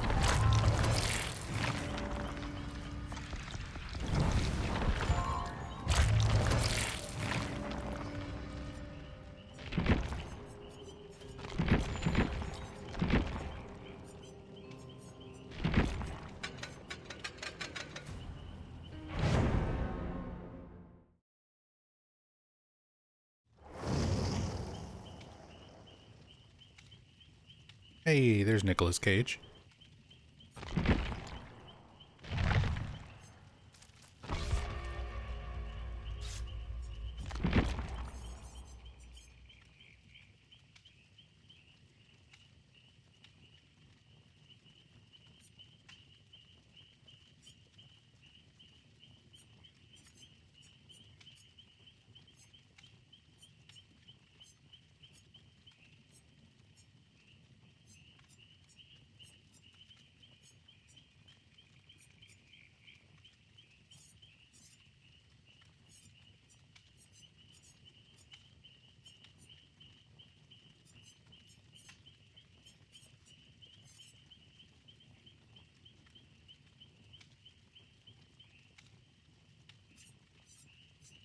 Still have all these chapters that I don't own.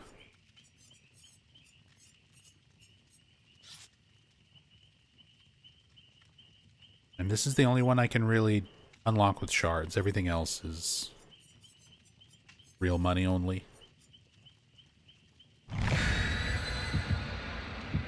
I can get the Crossu chapter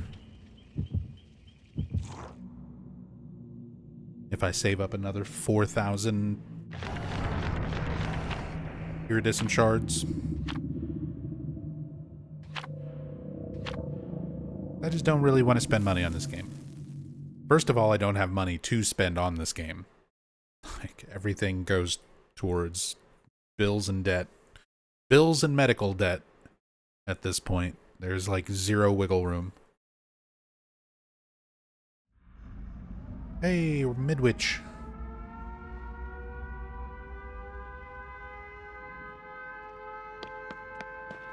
We got self-care, poised, boon, healing, and do no harm.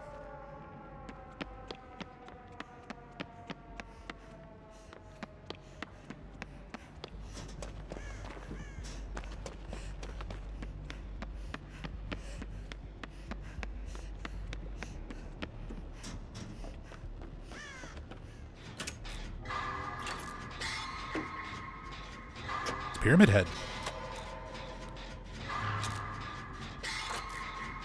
We got two Cheryls on Midwich with a Pyramid Head.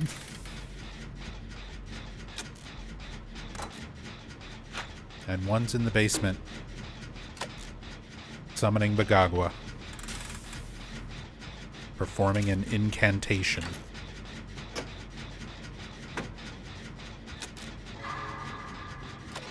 Spent half an hour trying to figure out why my PC fans were whining. It's just tinnitus. Oh. Dude, my tinnitus has been really bad lately, too. So I feel you on that one. The only thing that's somewhat saving me is I've got a little space heater back in our, like, game room, stream room area. So the sound of that sort of humming away kind of takes some of the focus off from all the tinnitus sensations.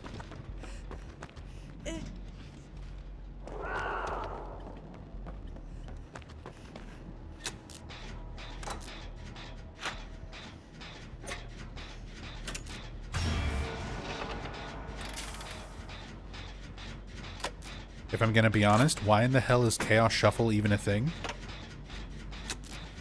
I don't know. They're trying something different. Trying to add different modes to the game whenever they can.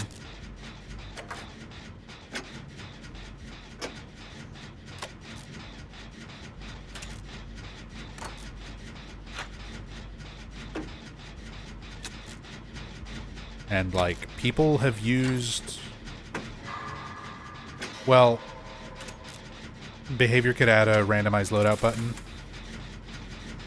Yeah. First off, that, just like you said, it would probably break a million other things. Even though this mode also broke a million other things, so what's the difference?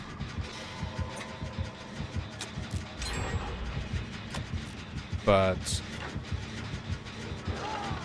Chaos Shuffle, more than just shuffling my own loadout, it ensures everybody else in the match that I'm playing has also shuffled their loadouts. That's the aspect I like more than my perks being random. I like that the killer is not just using, you know, the same gen slowdown build that I've seen 10 other killers today using.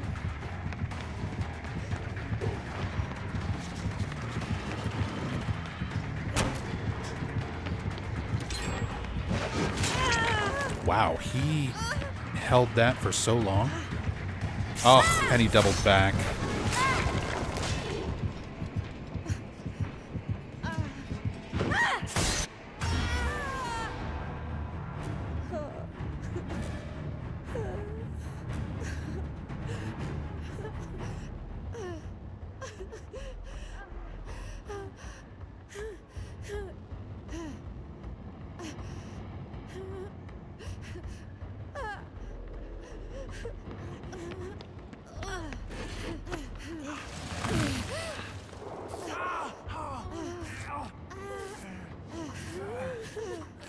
Well, this certainly is an animation happening.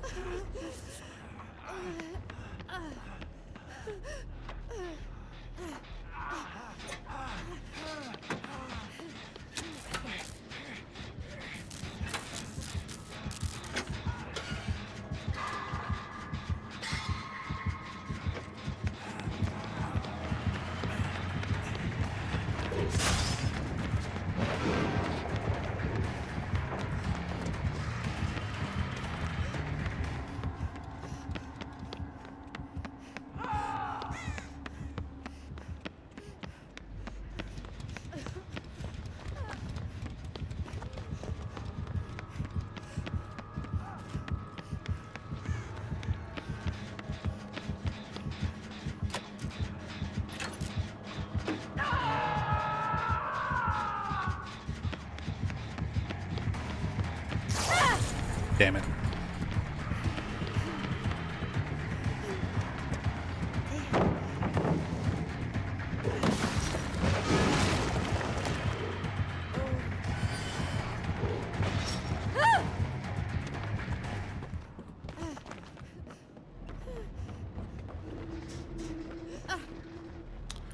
Everybody keeps getting the perk that blocks the fucking chest. The Legion had that on the previous game.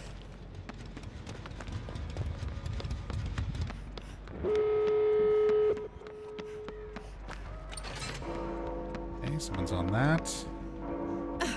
I can't bless the totem either. I can't scavenge. Can't do shit in this house. Let's get out of here, Nick.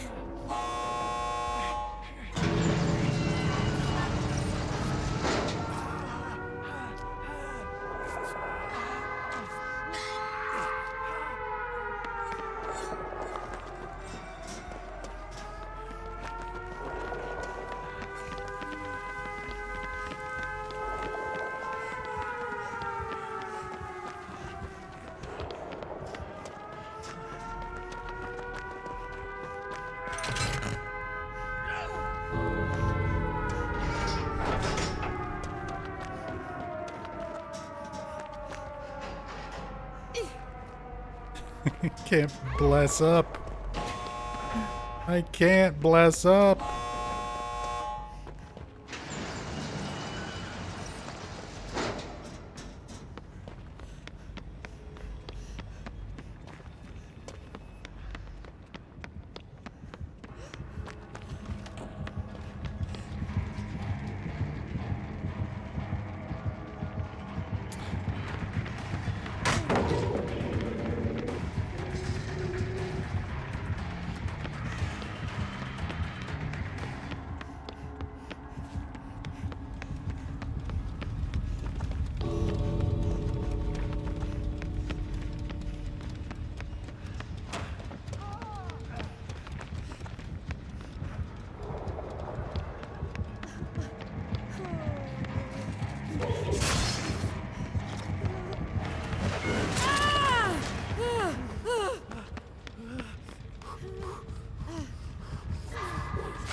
I don't think we have time for this.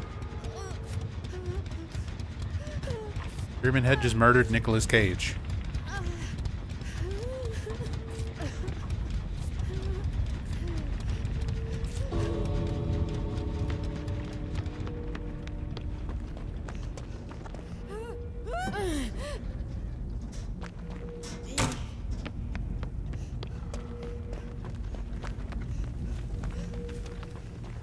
Couldn't even open the tower.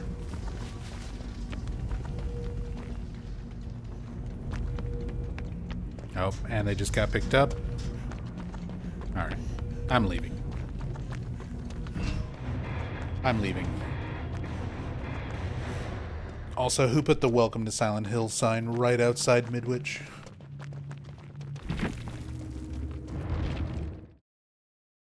That's not where the city's whatchamacallit. The lines, the borders.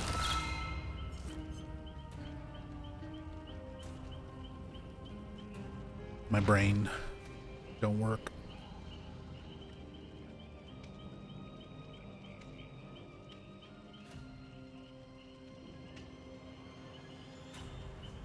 Beloved actor Nicolas Cage moried by Pyramid Head, Silent Hill.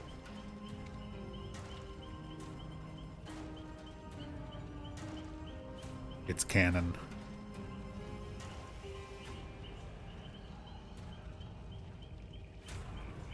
It's canonical. It happened.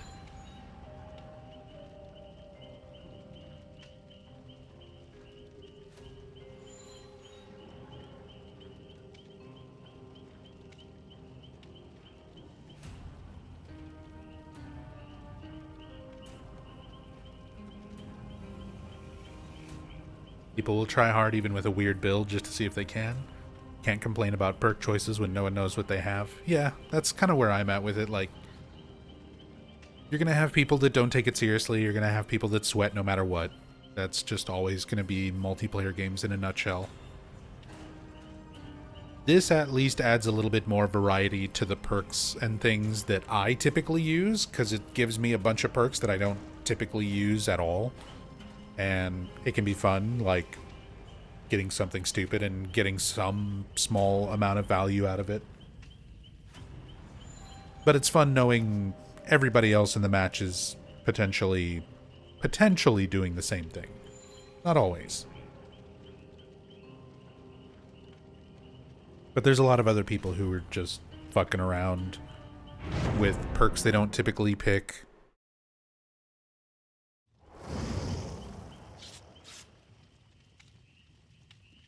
Trying, you know, throwing the game just to try to get value out of their build.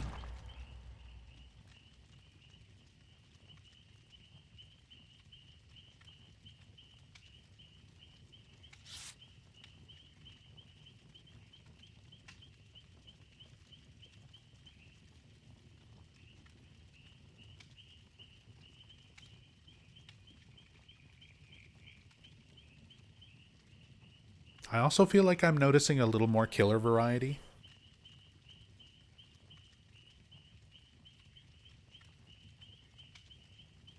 I think just because there is a little bit more of a percentage of players who are just fucking around with this mode. They're playing characters and killers they don't normally play.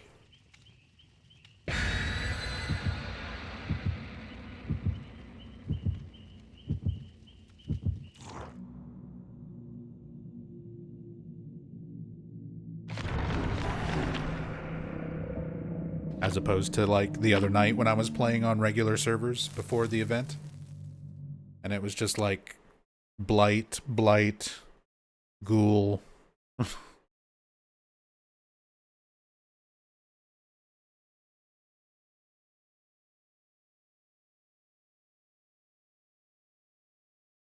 Crossu. I'm getting my facing the Crossu loading message because I wasn't playing very much when this killer came out.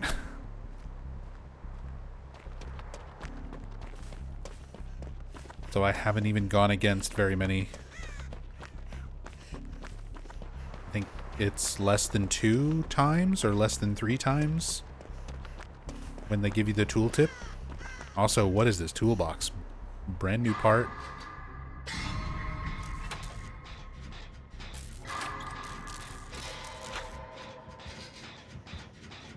And a hacksaw.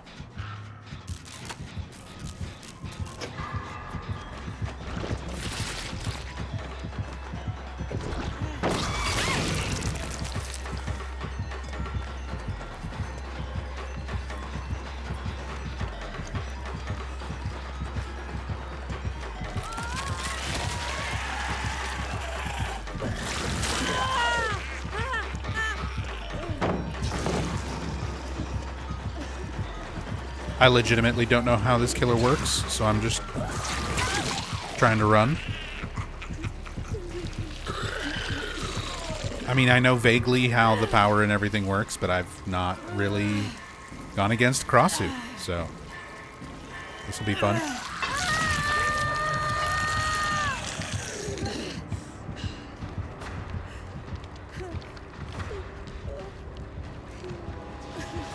And she left behind some mushrooms that we can eat.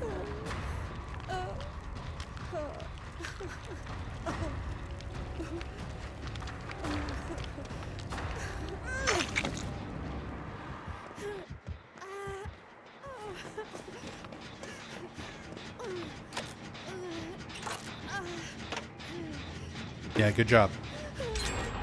You're being very, very stealthy.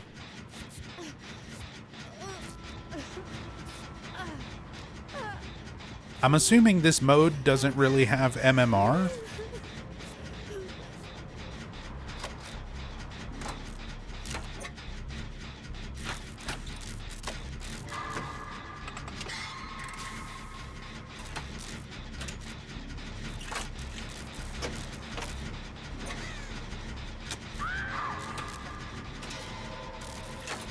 Or maybe a more relaxed matchmaking type of thing.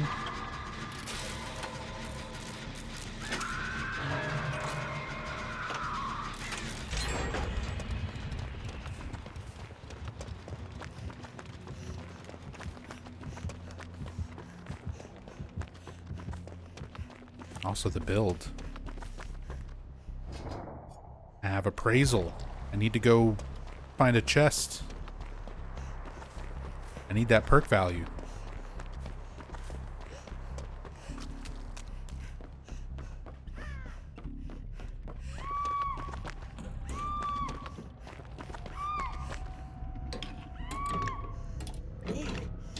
Gotta throw the match for perk value.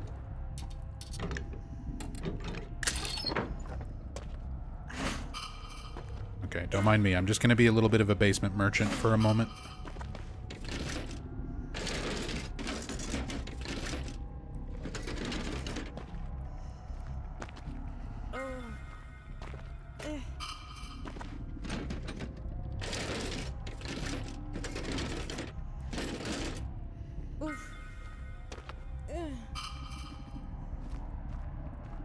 Take the flashlight.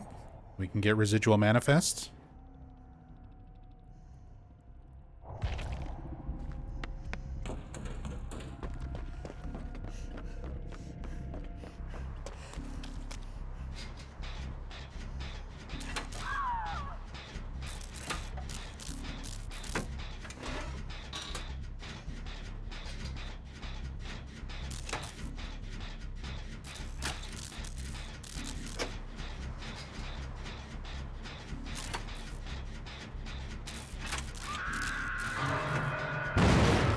Son of a bitch. Greedy for those great skill checks.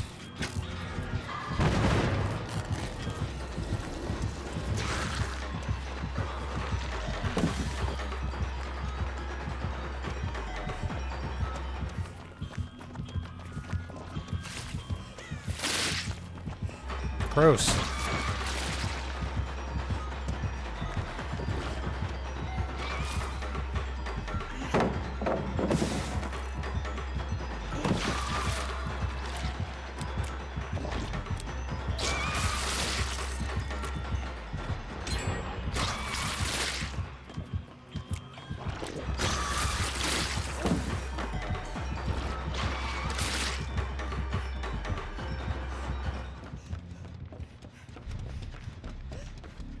I probably should have just kept her there even longer. Look, the moment I stop fucking with her, she goes and immediately infects 2 teammates.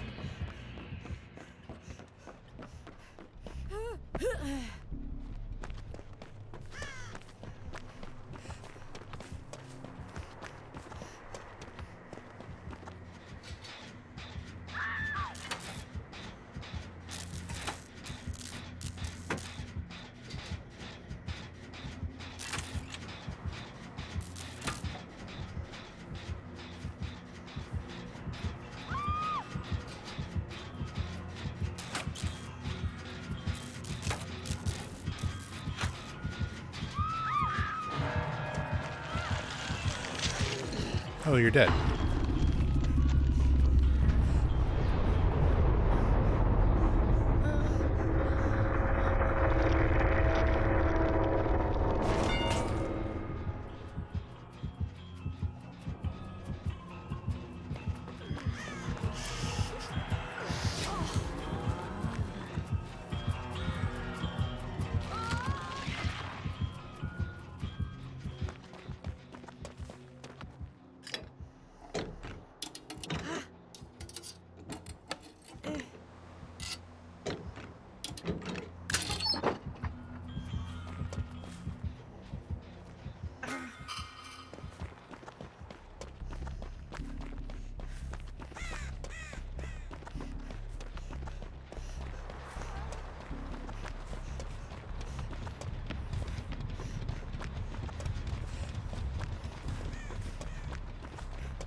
Those are both done.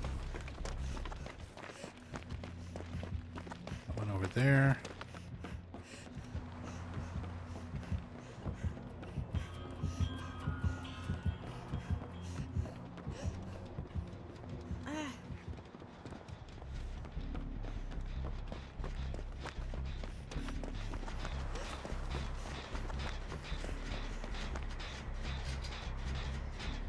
Hey, Mesmero. Thank you so much for the 56 months.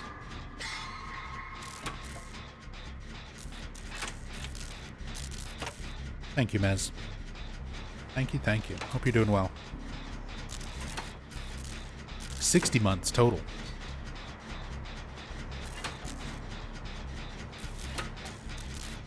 Thank you very much.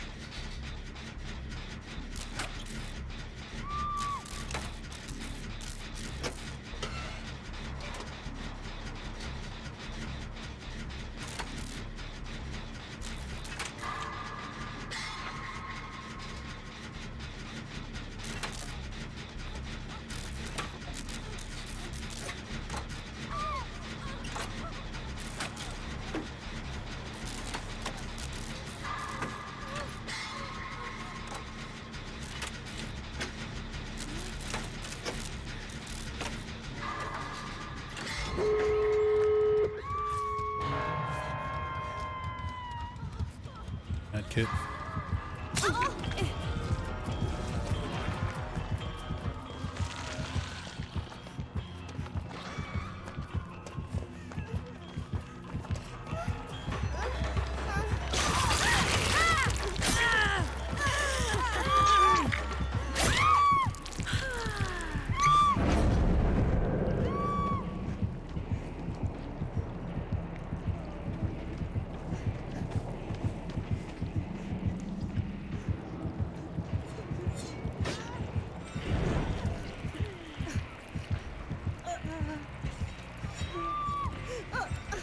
Try to crawl over to the open.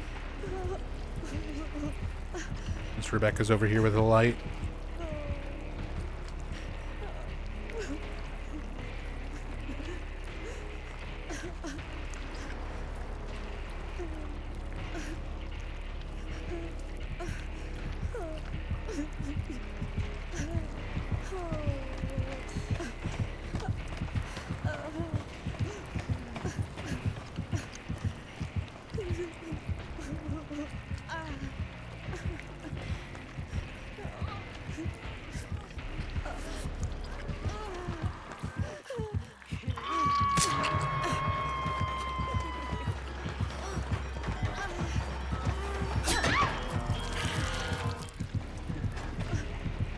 Damn.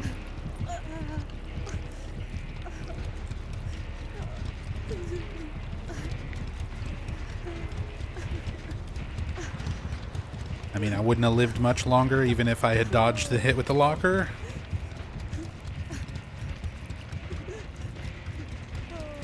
Okay, both of them are up. And Rebecca's back down.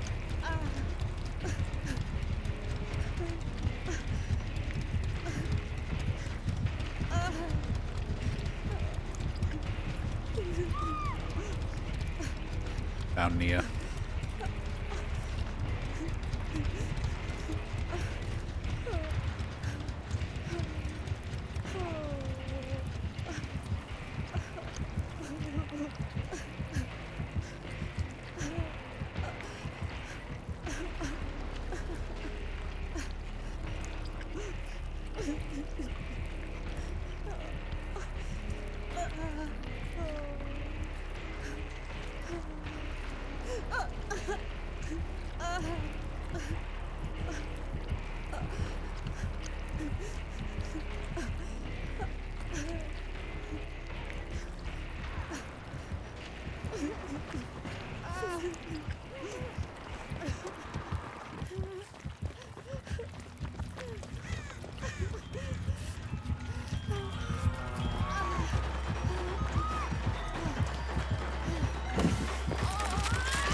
I mean, I already know I can't make it around the loop in time.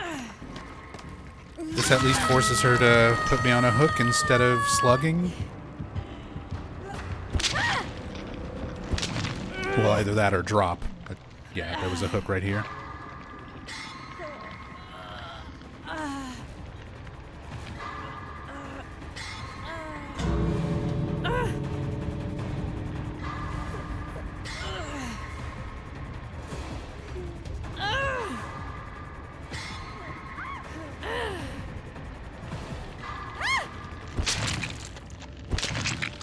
It's all good, Mez.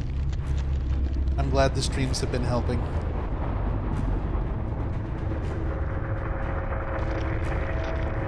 I know things have been rough out there for me, for a lot of people, but try to hang in there. Hang on to those things that do bring you joy, that do bring you some happiness, even if it's just, you know, a little distraction to help get you through another day. Sometimes that's what matters. Because I've definitely been going through it too. And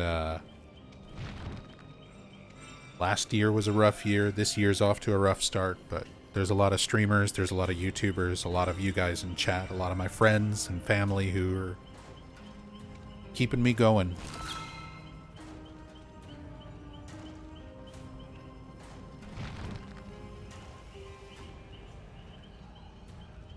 So I'm glad what I do can be a form of solace and be something to bring some comfort, a little bit of sanity to others out there.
I feel like queue times are slowing down.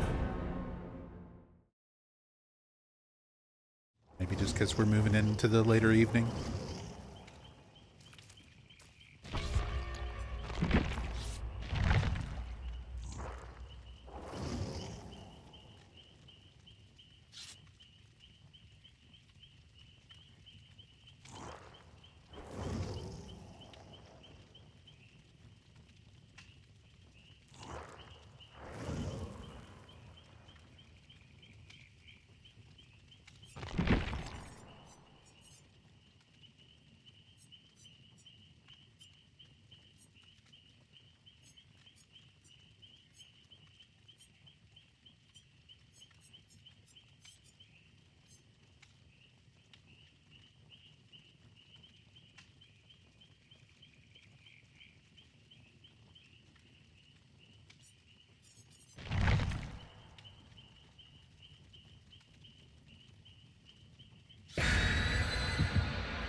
No other offerings. Just my slice of cake.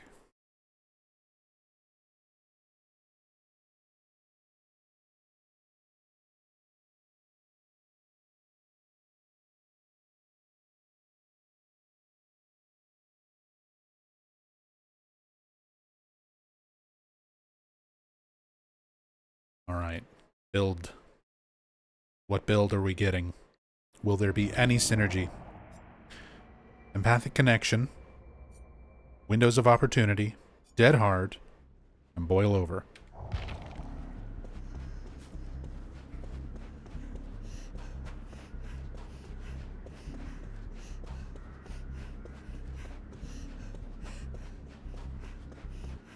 Not actually the worst map for Boil Over. Actually, does Boil Over still work that way?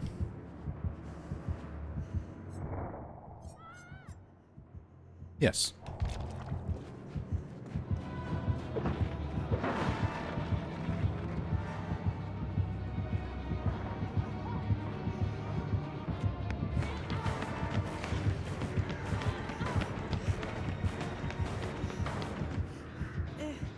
It's a blight. And he's not bringing to this hook. So I can't sabo.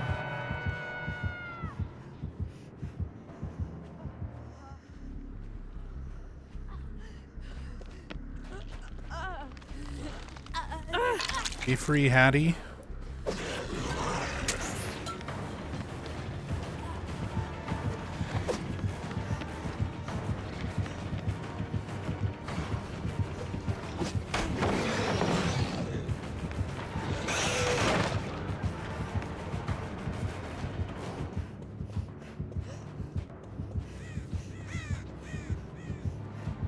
Be chasing with his power.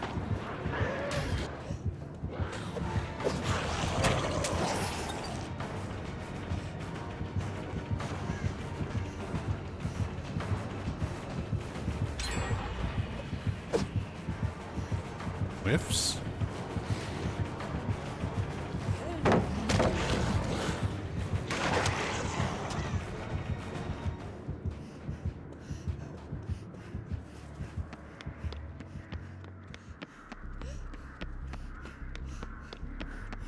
I think I'm going to stay around here. Because if nothing else, I can try to run upstairs.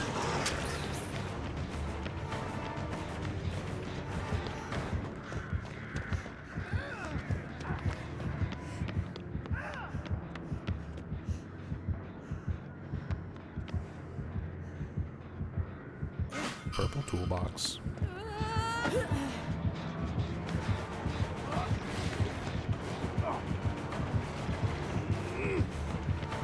I should have saboed.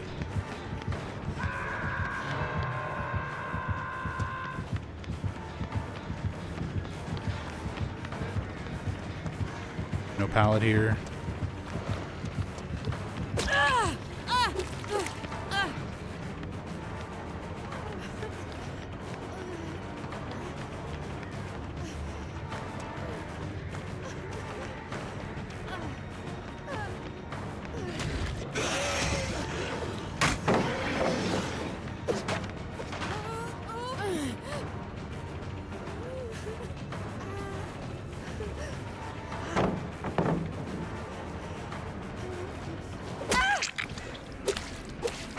I should have waited to see his light.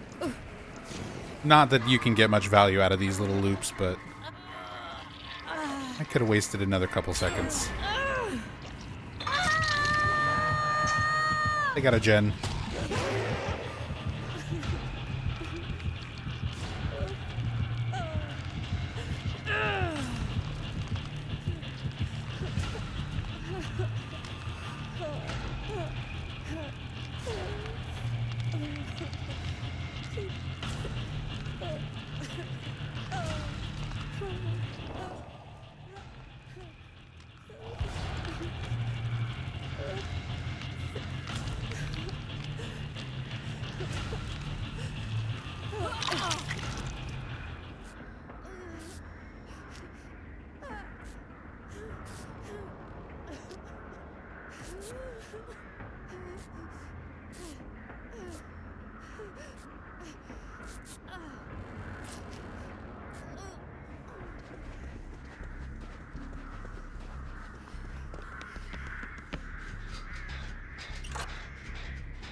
Anyone mind hearing me out on a few perk ideas I've had for DBD? Absolutely not.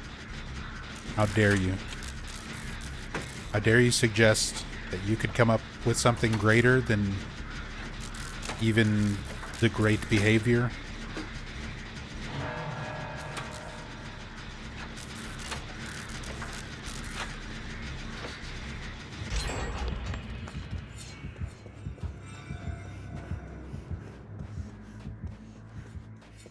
No, go for it.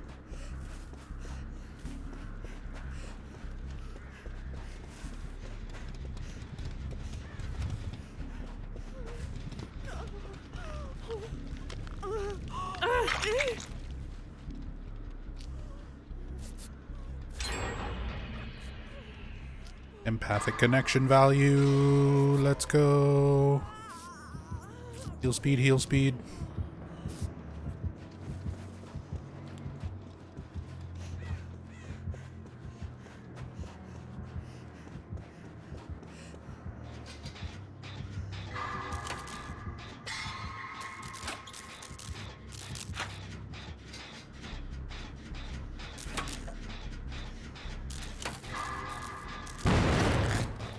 God, I'm bad at video games.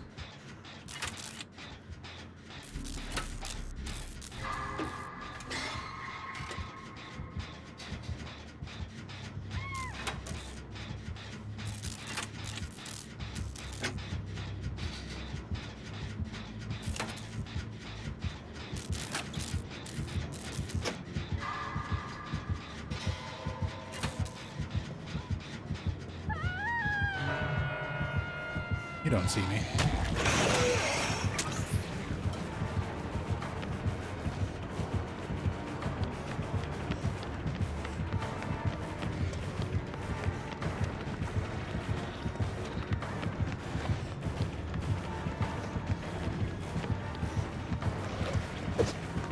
Nice swing. Nice swing.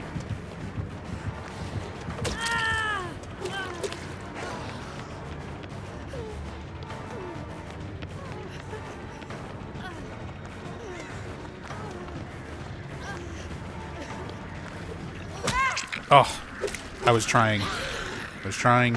I mistimed the E. I don't use Dead Hard very much, so I'm, like, not used to the timing.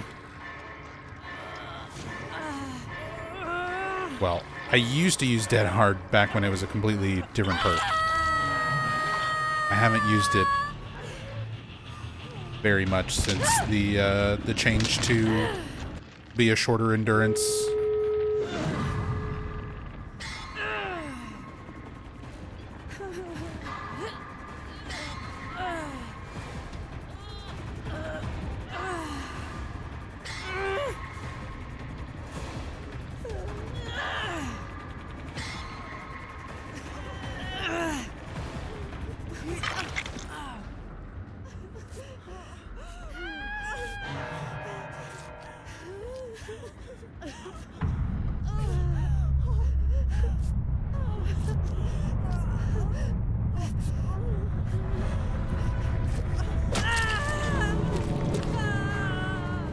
Thanks for committing to the heal.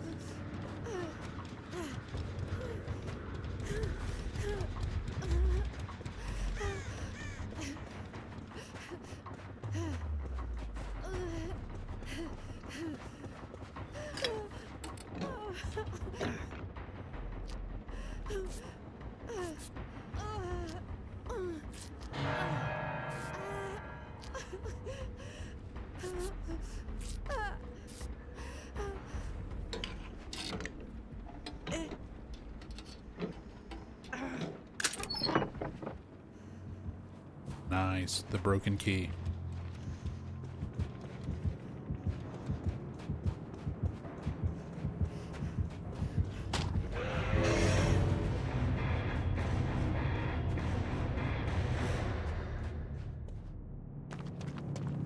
Just die. After damaging a survivor by any means... Any means? This perk activates. The next time you miss a basic attack, press the attack button again during its recovery to initiate a lunge attack.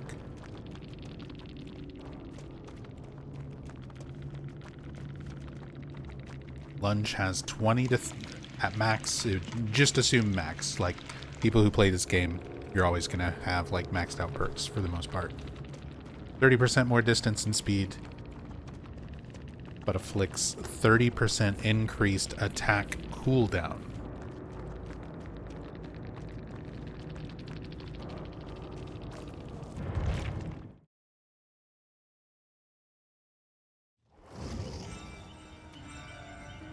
I mean, getting another attack in general, when you've already whiffed, is very strong. Being able to essentially whiff, and in some situations where that, I mean, that'd be interesting. Damaging by any means would be a tricky one, because there are so many particular things that affect health states.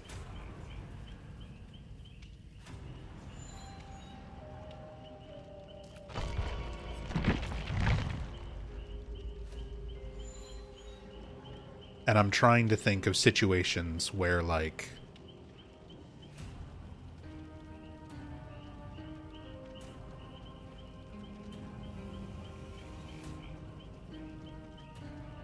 and it's the next time you miss a basic attack, there's no expiration period, meaning you just damage somebody and then you've got your recovery swing.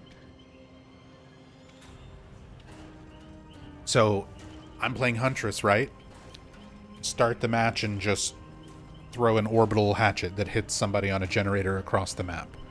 My perk activates because I've damaged them by any means. So now, at the next loop where I damage somebody with a hatchet throw and then swing and miss with an M1 and immediately get a coup de grace, stronger than coup de grace at 30%. Coup de grace on crack level lunge, just because I've already stocked this perk, like it's already in the bank because I've dealt damage. Deactivates upon using the second lunge. Deactivates completely, like you only get one.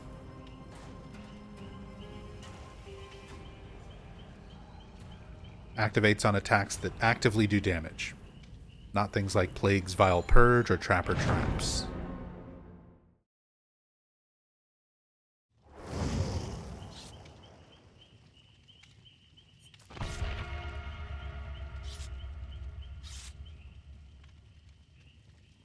Hey, Mom.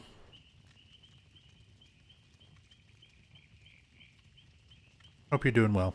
Love you. Miss you.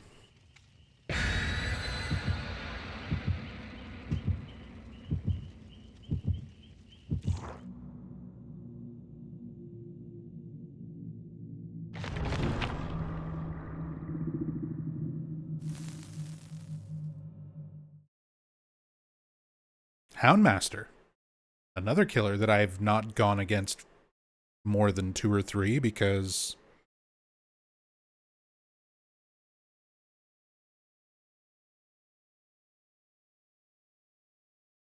we're getting loading screen tips. Never see people play this killer. Think you should word the perk a little better, have this issue a lot? That's okay, Behavior has the same issue. Where a lot of times perk descriptions don't accurately describe the perk effects.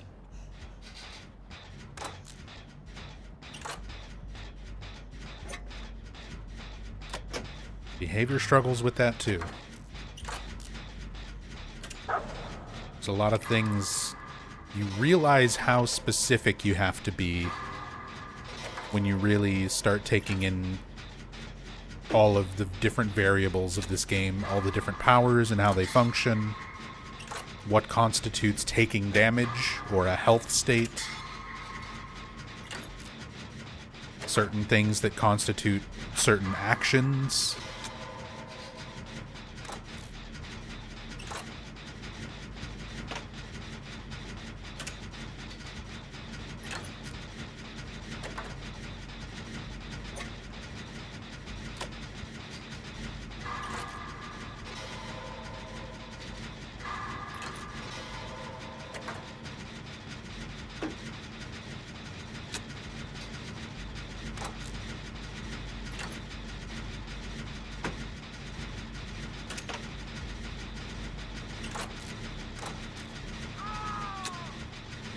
After hitting a survivor with a basic attack, the perk activates for 30 seconds. Next time you miss a basic attack, press the attack button during its recovery to initiate a lunge. 30% faster and farther, but increased recovery time.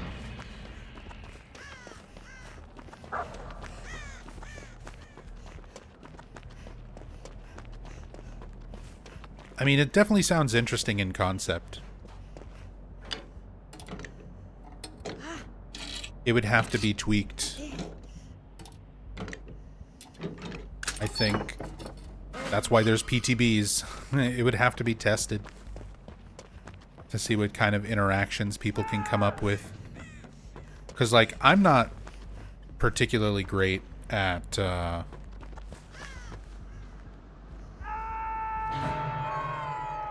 Boink. I'm not particularly great at exploiting a lot of stuff the way a lot of players in this game tend to.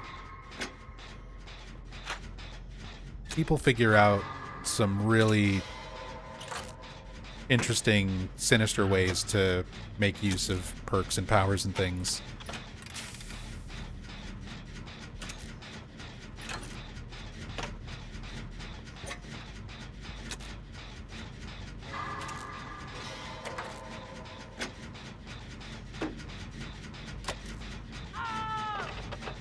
Imagine it with Coup and All Shaking Thunder combined. Yeah, that's what I'm thinking, is like anything that increases your lunge being stacked with something like Coup de Grace would be pretty nutty. You basically give every killer a Michael Myers dash or a Chucky dash that rewards them. I also personally am not a big fan of perks that reward you for making a mistake. Like, the perk activates only on a whiff, which already is going to turn a lot of people away from using it, I think. I guess I need to go help my team. Holy shit. Because there's going to be a lot of players who are just like, just never whiff. Just never whiff, and that won't be a problem.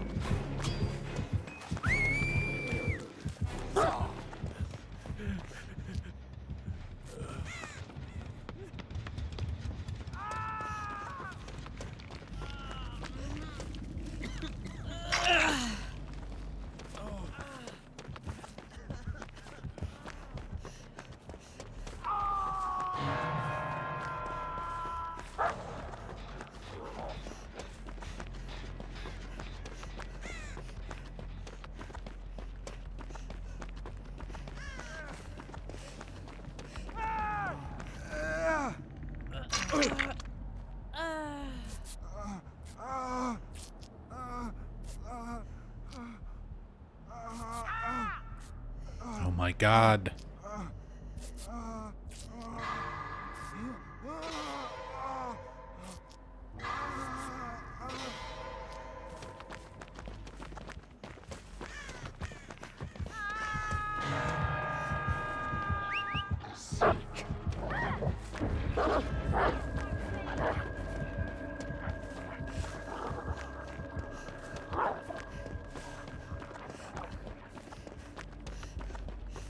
Incredible Joe, thank you so much for the 30 months.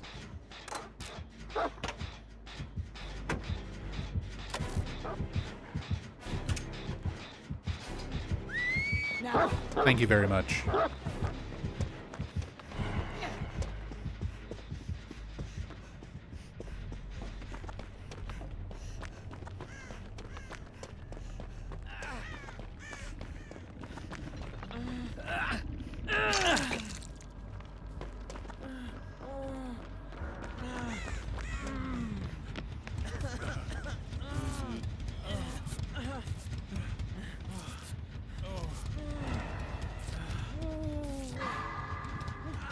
Okay, we have time to recover here.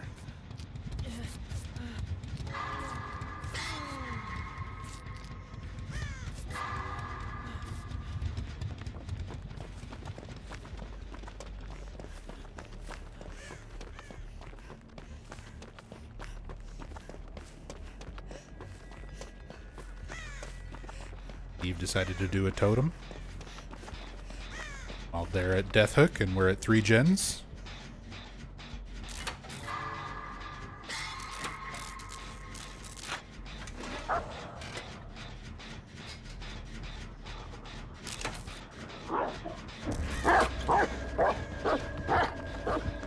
Get away from me, pupper.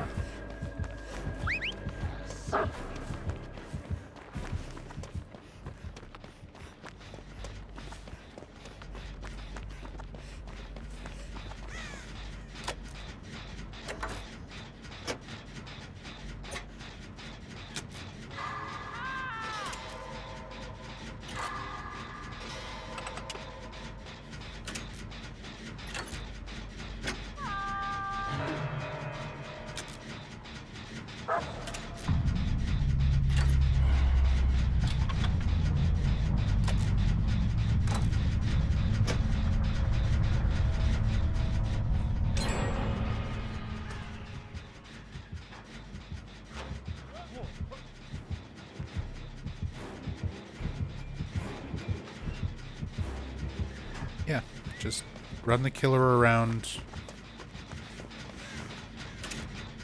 the active generator.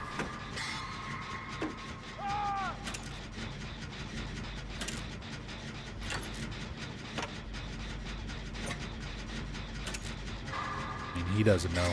He doesn't know any better.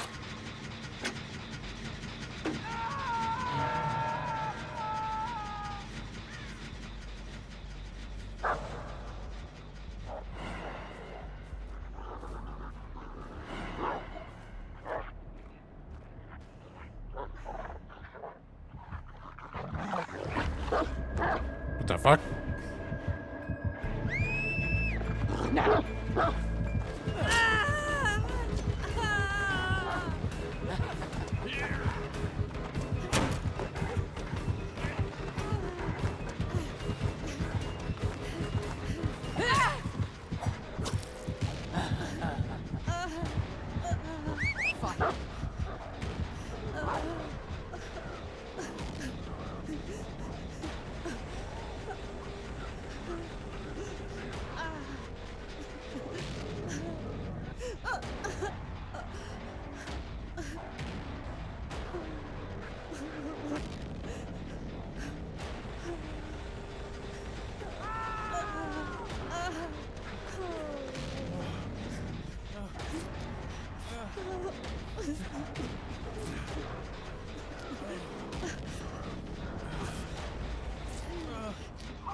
Well, half the team's dead.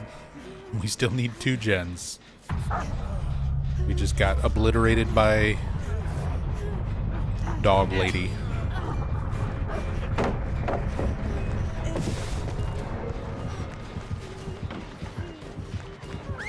No! You are a worthy companion, aren't you? Obliterated by Dog Lady. And Dwight is not even sticking around. He just abandoned.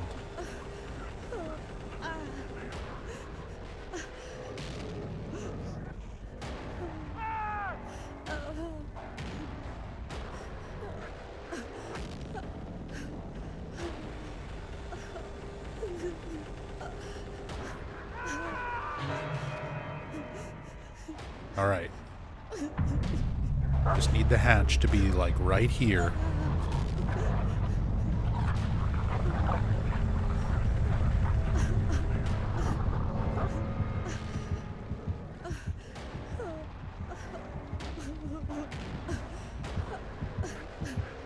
Nah, she finds me.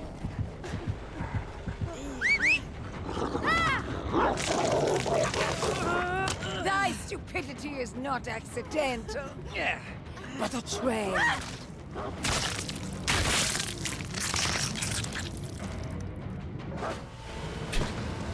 Okay. I'll just pop into existence after that.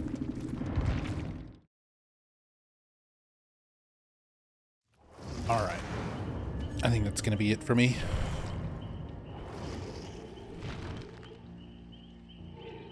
I'll read Vulgan's perk though. Dryadic Exploitation. Whenever a survivor drops a pallet at least 8 meters from your location, that pallet is blocked for 12 seconds. That survivor is then afflicted with blindness for 6 seconds. 8 meters away. So, if they're within 8 meters, the perk does not activate. Which is going to be the majority of times that a survivor, a decent survivor, is dropping a pallet. Yeah. Then also take into consideration killers that typically will make a survivor pre-drop more than other killers. Doctor, Clown, those are going to be the killers that it's particularly strong on. Because most other killers where survivors are going to be able to utilize loops, most good survivors are not going to pre-drop from a full 8 meters away. They're going to wait until you're closer, until they have a chance to try to stun, so that the perk won't really activate in those situations. And then 12 seconds. I mean, blindness isn't really going to be doing a whole lot for most situations. It'll shut down people running like windows of opportunity, but otherwise it's not going to really do a whole lot. 12 seconds, depending on the killer, depending on the map. That's also kind of very situational, but that's the way a lot of perks are in this game. Because, like, again, trying to think who would pre-drop super early. Like, if I was playing Doctor and had long-range shock. So, shock you as you're running to a pallet, then wait to see if you pre-drop it. But if you're already more than 8 meters away, you're going to use 4 of your 12 seconds just catching up. So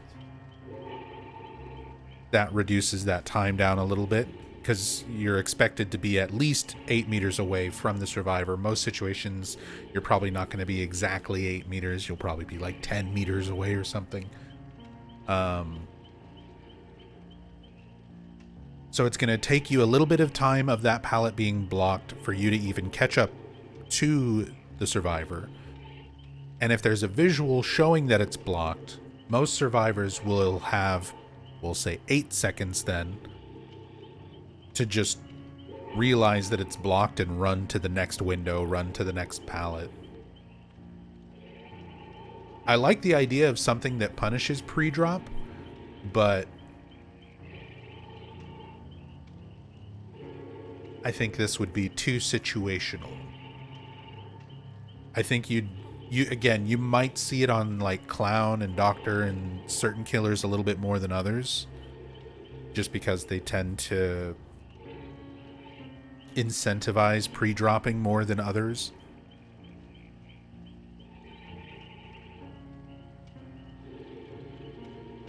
But interesting ideas. I like the concepts. I like the idea of like something that would give you like the extra lunge increase, but I'm not a fan of activating something off of a mistake, off of like whiffing an attack. And with this perk, it's entirely in the survivor's hands. And it's another thing similar to like Enduring Spirit Fury, which also penalizes pallet dropping in a different way. It penalizes survivors who are constantly trying to go for stuns. The same way Enduring and Spirit Fury works that way against... I'm also trying to think of it in terms of like, what would this work like against decent survivors? For survivors who are paying attention, Spirit Fury Enduring becomes completely useless because you drop your first pallet and you realize, oh, they have Enduring. And then by that point, you might already suspect, like good survivors, really good survivors might already suspect that you have something like Spirit Fury, and they just stop trying to go for stuns to not give you value out of that perk. So this could also be one of those types of perks where survivors paying attention would realize, like, I pre-dropped this pallet while I was kind of far away. It got blocked, so I'm just going to stop doing that. I'm just going to stay at loops until the killer actually tries to chase and engage at the loop. And if they don't, just don't drop the pallet. And if they do, drop the pallet and not activate the perk. This again would be situations where, like, good survivors, people who are really paying attention, would be able to really nullify a lot of the perk's benefits. But in your average DBD match, it would probably work much better. A lot of newer players who tend to drop pallets at further distances, regardless of where the killer is. Also, there would need to be more limitations on this. So whenever a survivor drops a pallet at least 8 meters from your location. So if I'm on the other side of the map and just for fun, let's say I've got the perk that lets you pick pallets back up. Sometimes just fucking around with my teammate, I'll drop a pallet on them at the start of a match and then use my perk to reset the pallet. So did I just give the killer, because I was more than 8 meters on the complete opposite side of the map, just dropping a pallet for fun, the killer now has exposed their perk. You'll drop it on the other side of the map, you'll see that it's blocked, and you immediately know what perk your killer is running. So there would need to be sort of, I think, like a sweet spot where you can't be too close, but you can't be too far, which makes the perk kind of even more situational. I don't know. There's a lot of that really has that. I understand why behavior struggles with perks, because when you really start trying to think about them, it's hard. It's hard to come up with something that is fun and interesting and usable, that doesn't just, like, get shut down by somebody paying attention, you know, or somebody just testing something at the start of a match. But interesting ideas. Interesting ideas for sure. But that's going to be it for me. I need to figure out something for dinner. And I might be back later tonight. We might do some, like, chill Valheim or something. Rachel and I started a little server for both of us, where it's just the two of us playing. But we're not super far into it. We just started getting, like, iron. Or we could start over on another one for the sake of the stream. Either way, might do some Valheim or something later tonight after dinner. But thanks you guys for coming by, hanging out. I appreciate all the love, all the support. Incredible Joe, thank you so much for the resub again. Mesmero, thank you so much for that resub again. Grove Sleeper with all the bits. Really appreciate that. Yami with the resub. Tassadul and Hannah with the raids. Oh, the Tassadul raid was from last stream. Sorry. Tassadul was still here. So thanks, Tassadul, just for hanging out. And everybody for just coming by and hanging out, keeping me company. But yeah. Let's see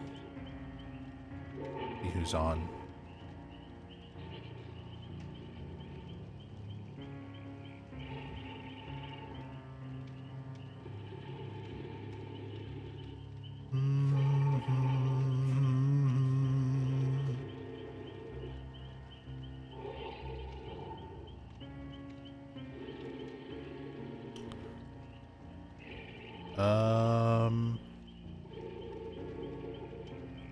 We're gonna raid Jen Denise.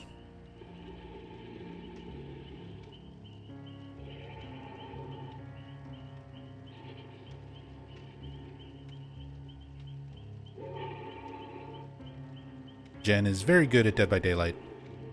Her and her husband, Scott Jund, both play this game at an insane level, like over 10k hours,